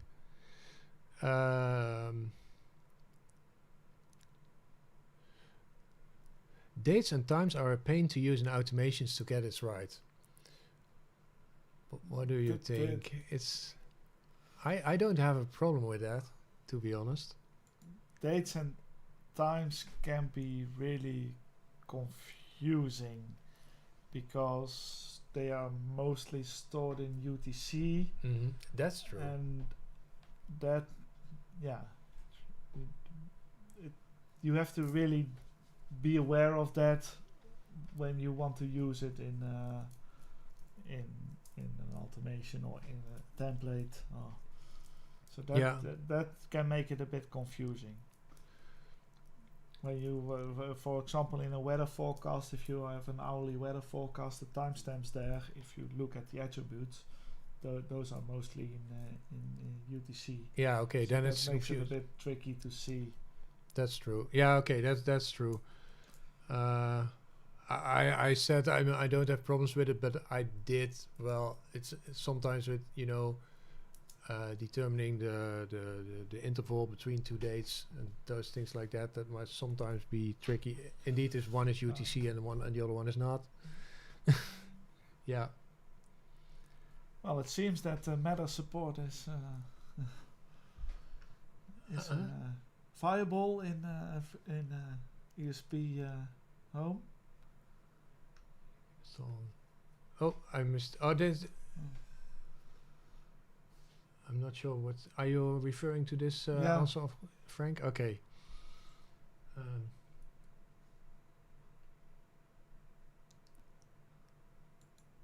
Okay. Ah. Do you guys?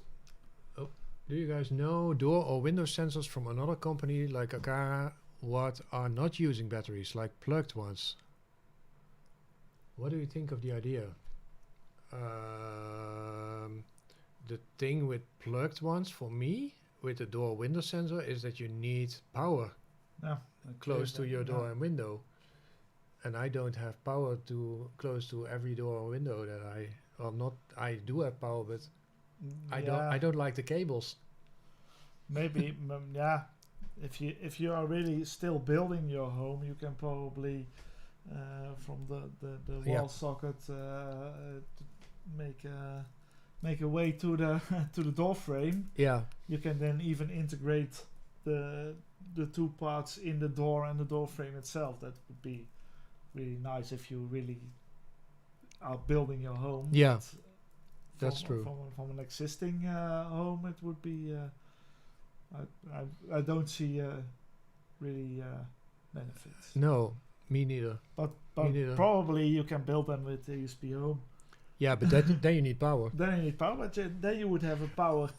Yeah, or I call it a solar panel, something, a little solar panel yeah. But I have no luck with solar panels, small solar panels. It is always, it's working-ish. I was referring to built-in sensors, Oh, but I'm not aware of. I'm also not aware of those devices. Oh. What? I'm I don't laughing think that- about well, basically the answer to the What's question the most of obscure smart home devices you have? Is it vibrating? and it's not a vibration sensor. I think I think there are a lot of smart home. Well, it's not. I'm not sure if you should call it a smart home device. No. But okay. But maybe it's not obscure like. Okay, yeah. What's the most obscure smart home? Okay, we can do this question. The most obscure smart home devices you have. The most strange smart home device.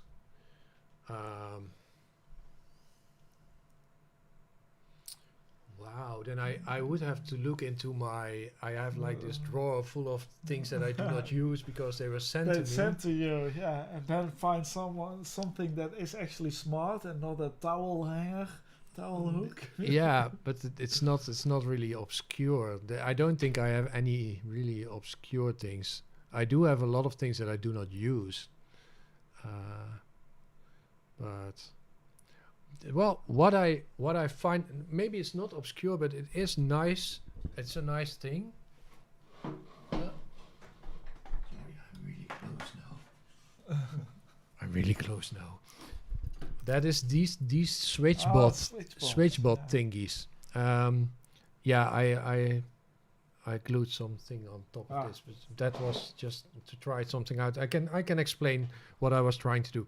So what I really like about these bots is that it's just like a finger that pushes a button. Yeah. And it is sometimes really handy. For instance, I have one on my computer there that turns on my PC and turns off my PC when I turn off the office. But what I wanted to use it for was for my washing machine, because it's an old washing machine, and I want to turn it on when the price is low or when there's enough sun. But the thing is that washing machine has touch So buttons. it's not that old. No, it's not. It's not. It's dumb, but not old. Yeah, not old. it's not powered by gasoline or something, you know. But so I thought maybe I can use the tip of a stylus to work with that, and I tested that with a pen, and it worked. So I was like, oh, that's great. So I'll just glue the tip of the stylus to my switchbot. But the thing is, it worked on the pen because I was grounding the pen. Yes. Yeah.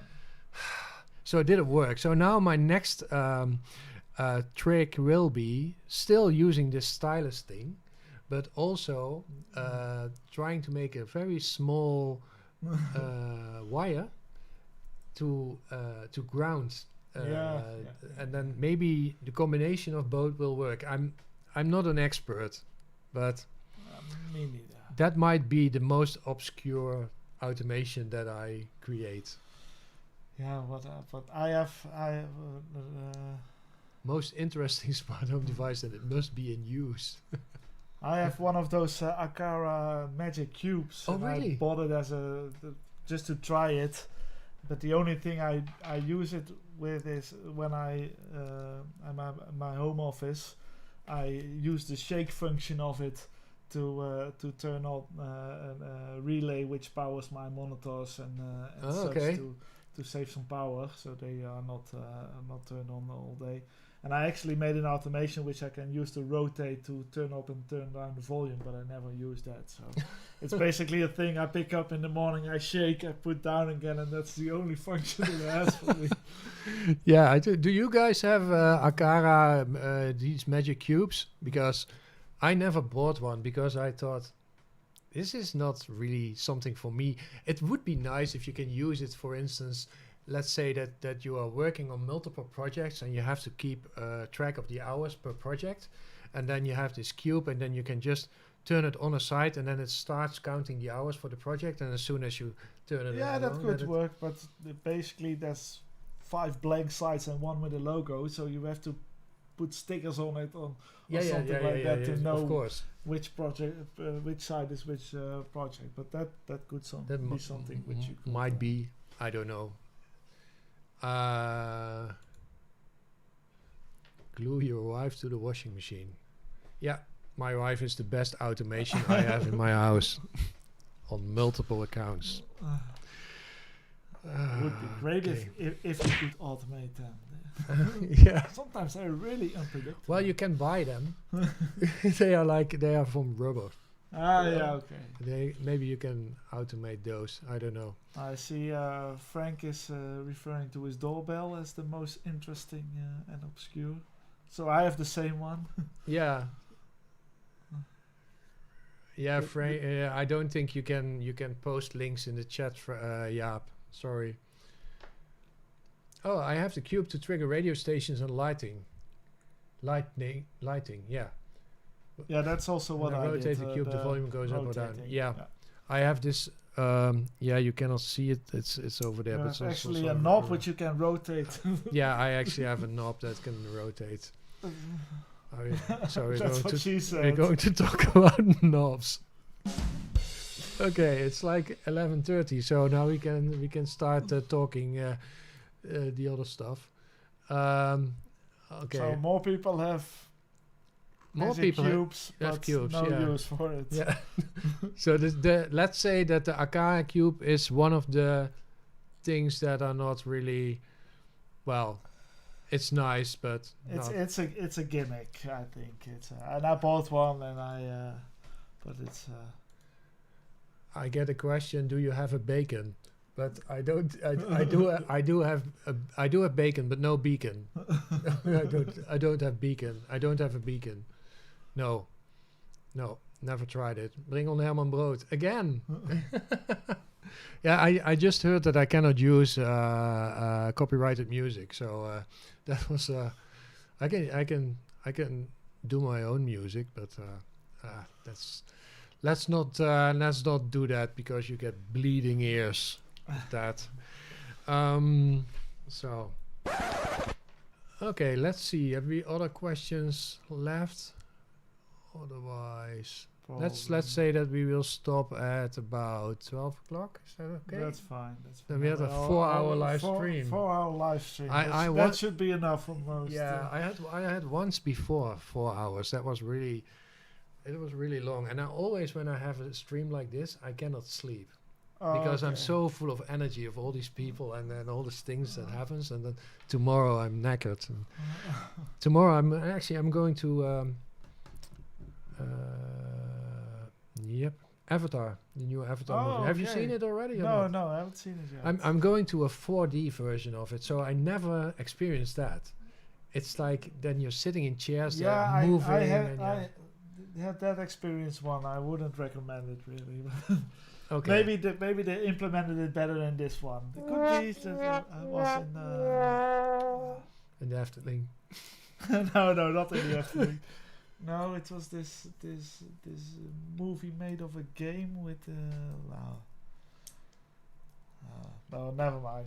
With a game? No, it was based on a game, on a computer game, with this Spider-Man guy in the Spider-Man Tom Holland. Tom Holland plays okay. in it, and it's based on a computer game. Probably somebody in the chat will say it. Anyone who can say which movie is a movie with Tom Holland that is based on a computer game.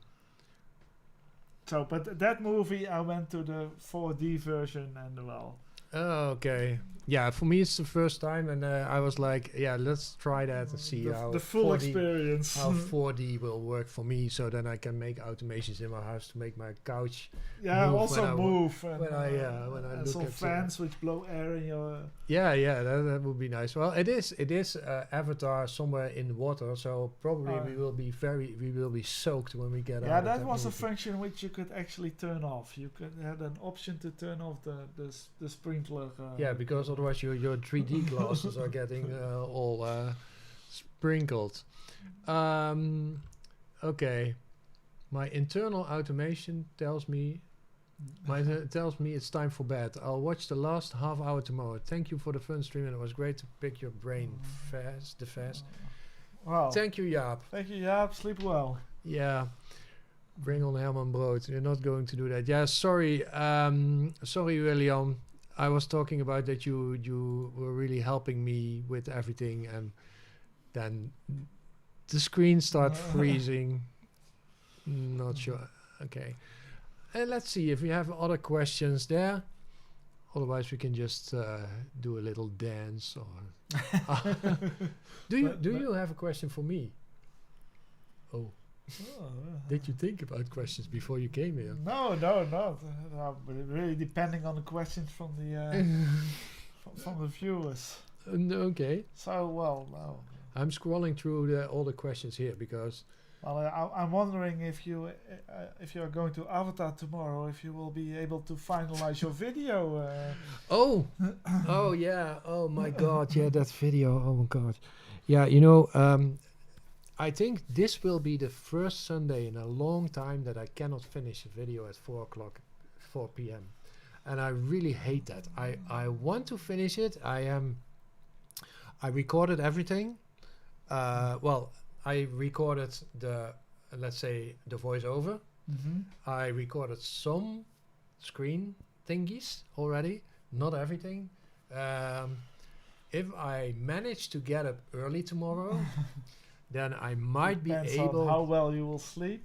Yeah, I'm not going to do it after this stream. If you can't sleep anyway. Yeah, that's true, but it's not. No, I think it might be that the video will be a day later, and I really hate that because I want to be spot on 4 o'clock every Sunday, and that's hard work. It's really, sure. Every week you have to think about a new topic. Yeah. You have to do some investigation, make it work on your own system, and then break it apart, write all the texts. I write the whole script up front to make it pretty clear, and it's every week. It's like it's stressful, but it's also nice. I get a lot of energy of people that like it. And it's that's really nice. Okay, let's see. Maybe Frank can be your next guest. Yeah, Frank, we have a call. I cannot take my studio over to You Enschede. can maybe do it. But if Frank is going to be a guest, we will both wear a hat. Yeah, that's. We have to both wear that hat. And maybe he can have his hat from Enschede and I can have one from Den Bosch because I'm close to Den Bosch. Would be a lot of people are. a lot of people are voting for Frank. Can we create a vote here? Let's see. Plus, engage with your audience. Start a poll. Okay. Well, here we go. Here we go. Frank. Next.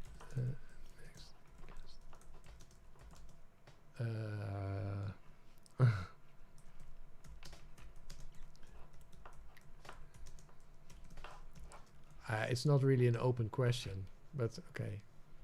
Add option. Add option. Wow. Is there any other option possible? Yeah, I cannot. Okay. I don't think I can remove this option now. Do you see that? Yeah, probably this yeah. works. Okay, here we go. I didn't even know that this was possible, that I could create a poll. So. It works. Maybe.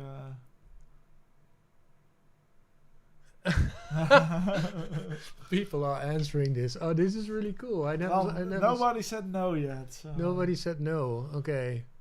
Yeah, but we don't know how many people actually said. Can we see that? No, we cannot see that. No. We don't know how many people are answering this. So, okay. Oh, but we can still go on with the questions. Frank, no pressure here. Well, let me vote.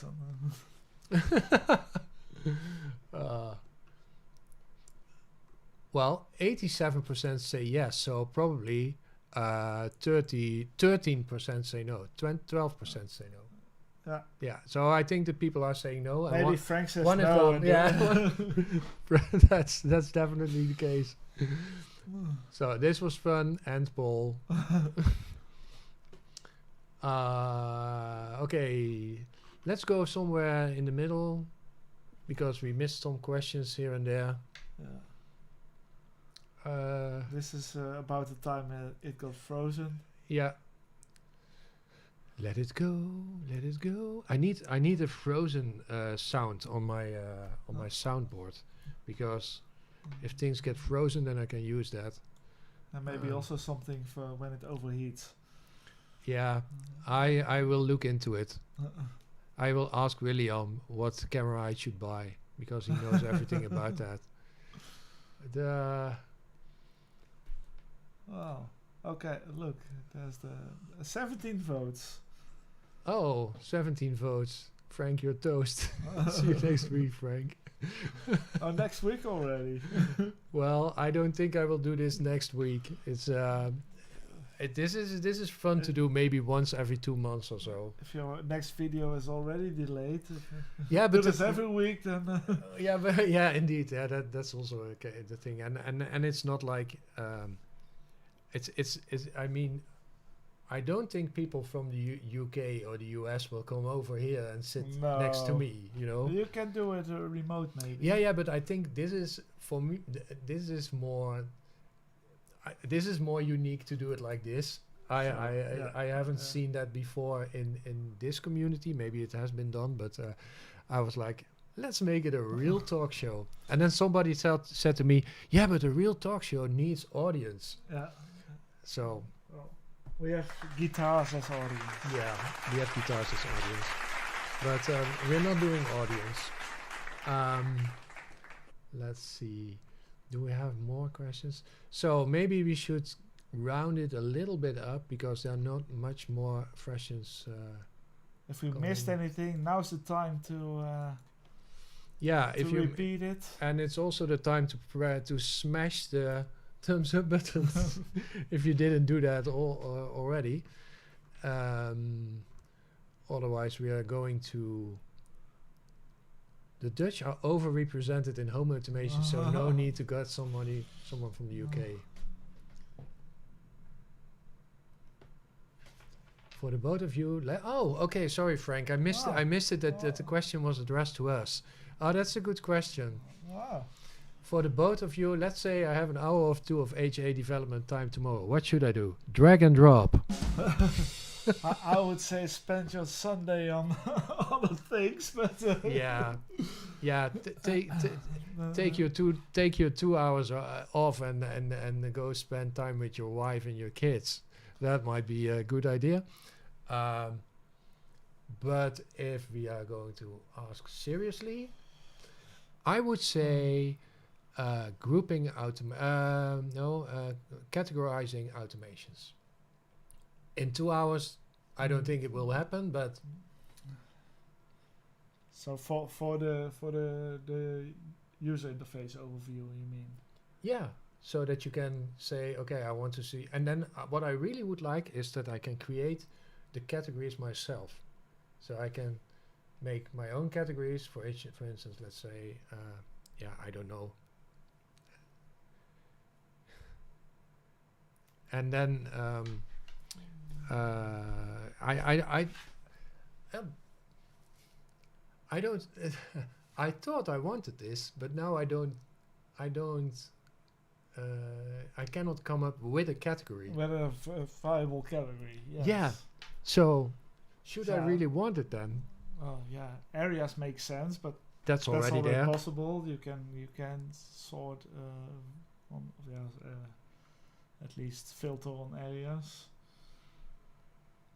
Yeah. Good question.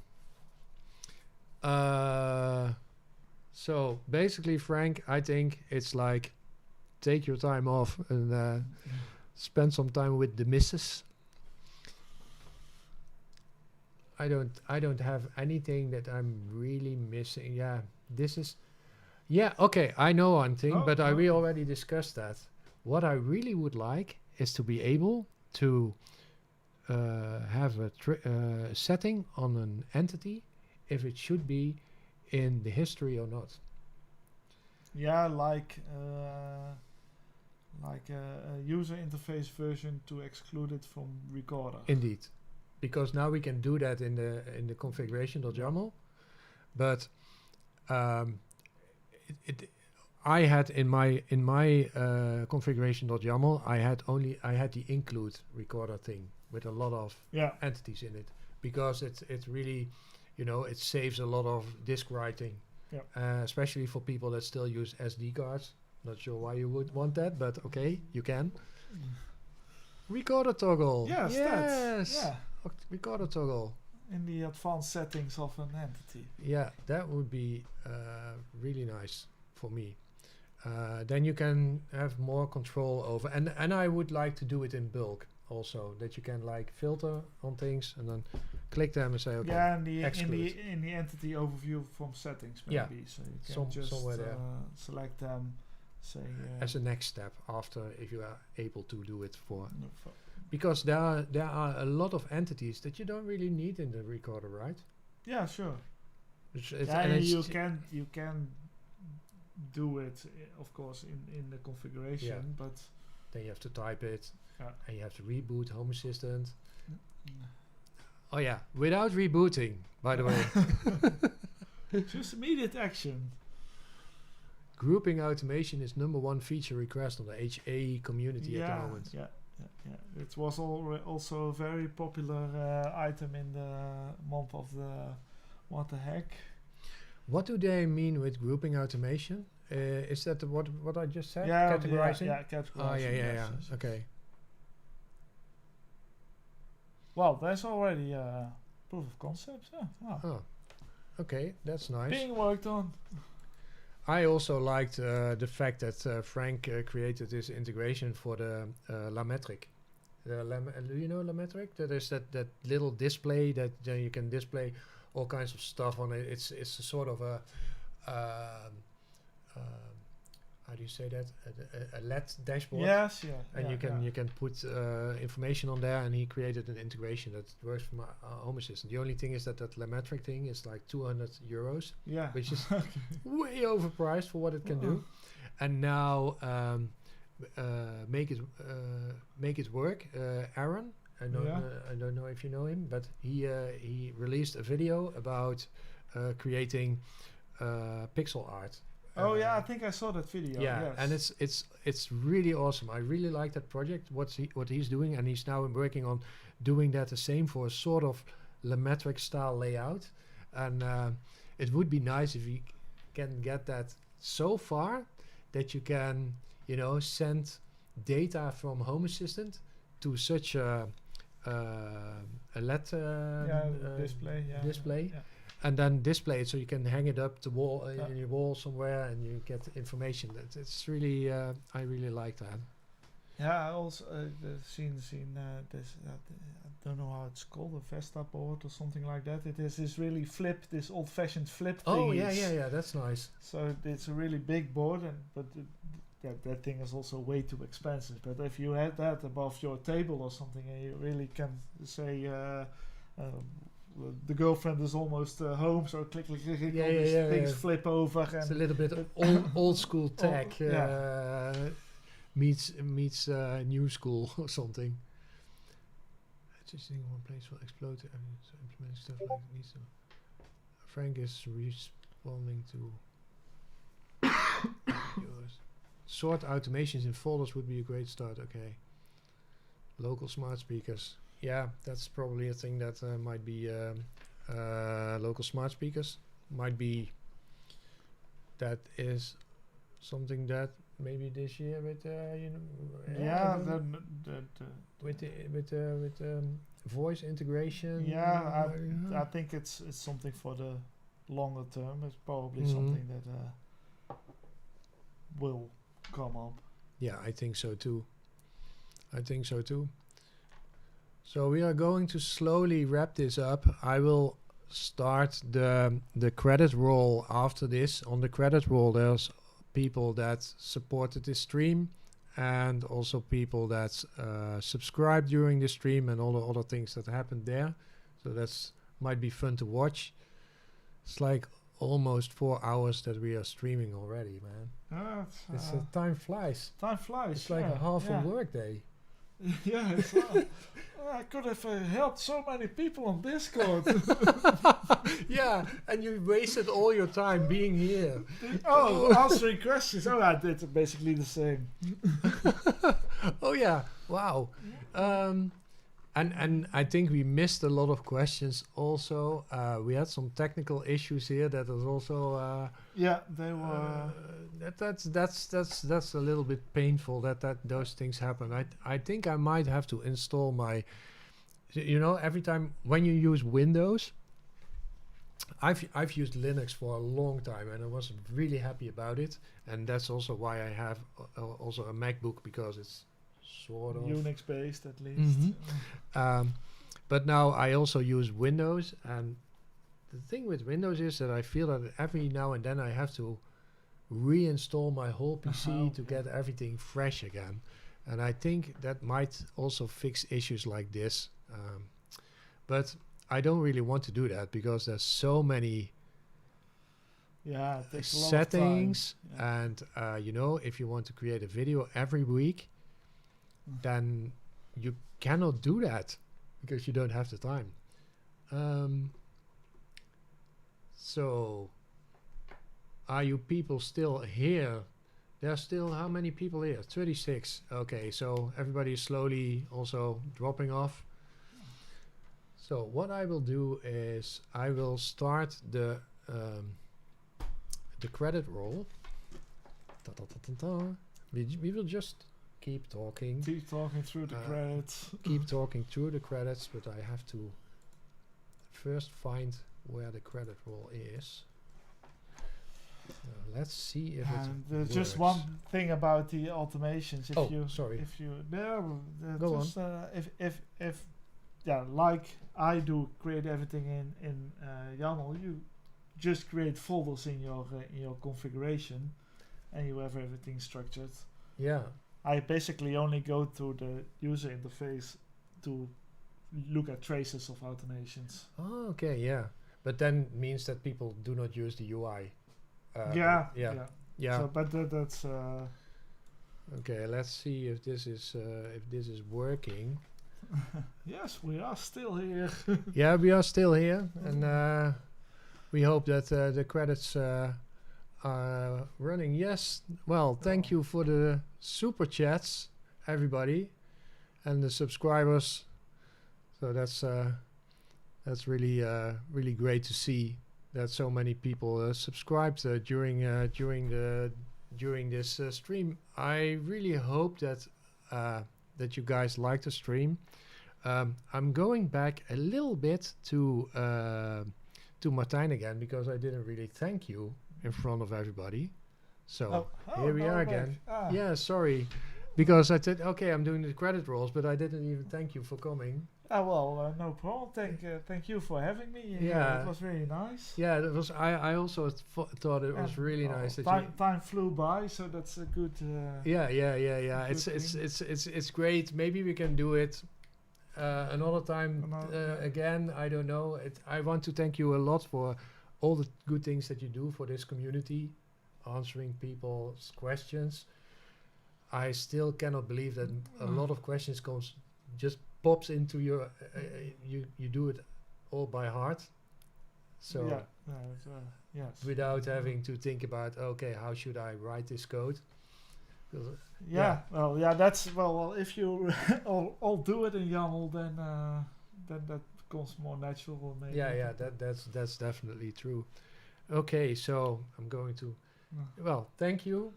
Let's go back to the credit roll so people can see. Oh, we got 2 members also during this stream. Well, thanks Frank also for all the indeed the things you contributed in the chat. Yes, Frank. Yeah, because Frank catched a lot of flies for us too. Okay. Let's see if there are some people that asking things. It was fun, guys. Thanks. Yes, it was fun. Really nice that you all visited this stream and stayed for so long. Yeah. I mean, you kept up. I think some people were here from the beginning, right? Just let us know in the chat if you were here since the beginning. So if you are really, I mean, if you stayed like 4 hours, that's totally awesome. Oh my God. Yeah, really fun to do. Yeah. Yes, we're still here. Okay. Thank you, everybody. And I'll catch you in the next Ask Us Anything. Number 2, Frank. Number 2. Okay, that's. Yeah, it's also, the thing is, there are so many live streams, and I don't really have the time to watch them all. I find it. I don't think bathroom breaks are a good excuse. You could just watch on your mobile. Yeah. We didn't go to the toilet too. I mean, I have a huge bladder. but I could say I didn't get anything to drink, but that would be a lie. And you would all have seen me drinking. So. Yeah, indeed. But it was no alcohol because you have to drive. Yes. So, yeah. Too much information. Short time. I was only here for 3.5 hours. Aha. My God. I feel honored. You're sitting on your smart toilet. Yeah. Sort of. I actually had to give access to this last message of Frank because YouTube said sorry, I'm not going to show this in the chat. But we'll allow it. Yeah, we'll allow it. Yeah, okay. So are we going to talk until it's 12 o'clock? Okay. We can do that. And then see slowly people moving away. The credits are starting over again, I see. Yeah, maybe some people. You can still get to the credit roll if you if you do if you become a member or so. Okay. Yeah. I don't really have. What are you going to do tomorrow? Tomorrow? Yeah. You're going to create some automations or? I don't know. Spend time with your family? Spend time with the family, I guess. Well, we're actually potty training the 2-year-old, so... Oh, okay. How does that work? Potty training a 2-year-old? Well, we just don't You put on. you tape him on him with duct tape, or No, we removed his diaper and he put on boxer shorts and wait until it goes wrong. Wait until it goes wrong and hope it will improve. Oh yeah, that's really. So would be nice if their number one or even a number two would be on the right spot. But that is the thing, eh? If you're having now, we're talking about potty training, but if you're a kid, you have to learn that.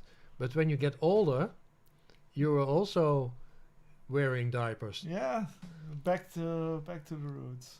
Back to the I'm not really looking forward to that one, to be honest. But maybe play with Legos or yeah. So anyway, well, shall we call it a night? Let's call it a night. Okay. Thank you all, and see you on the next one. Bye bye. Bye bye. Right. Let's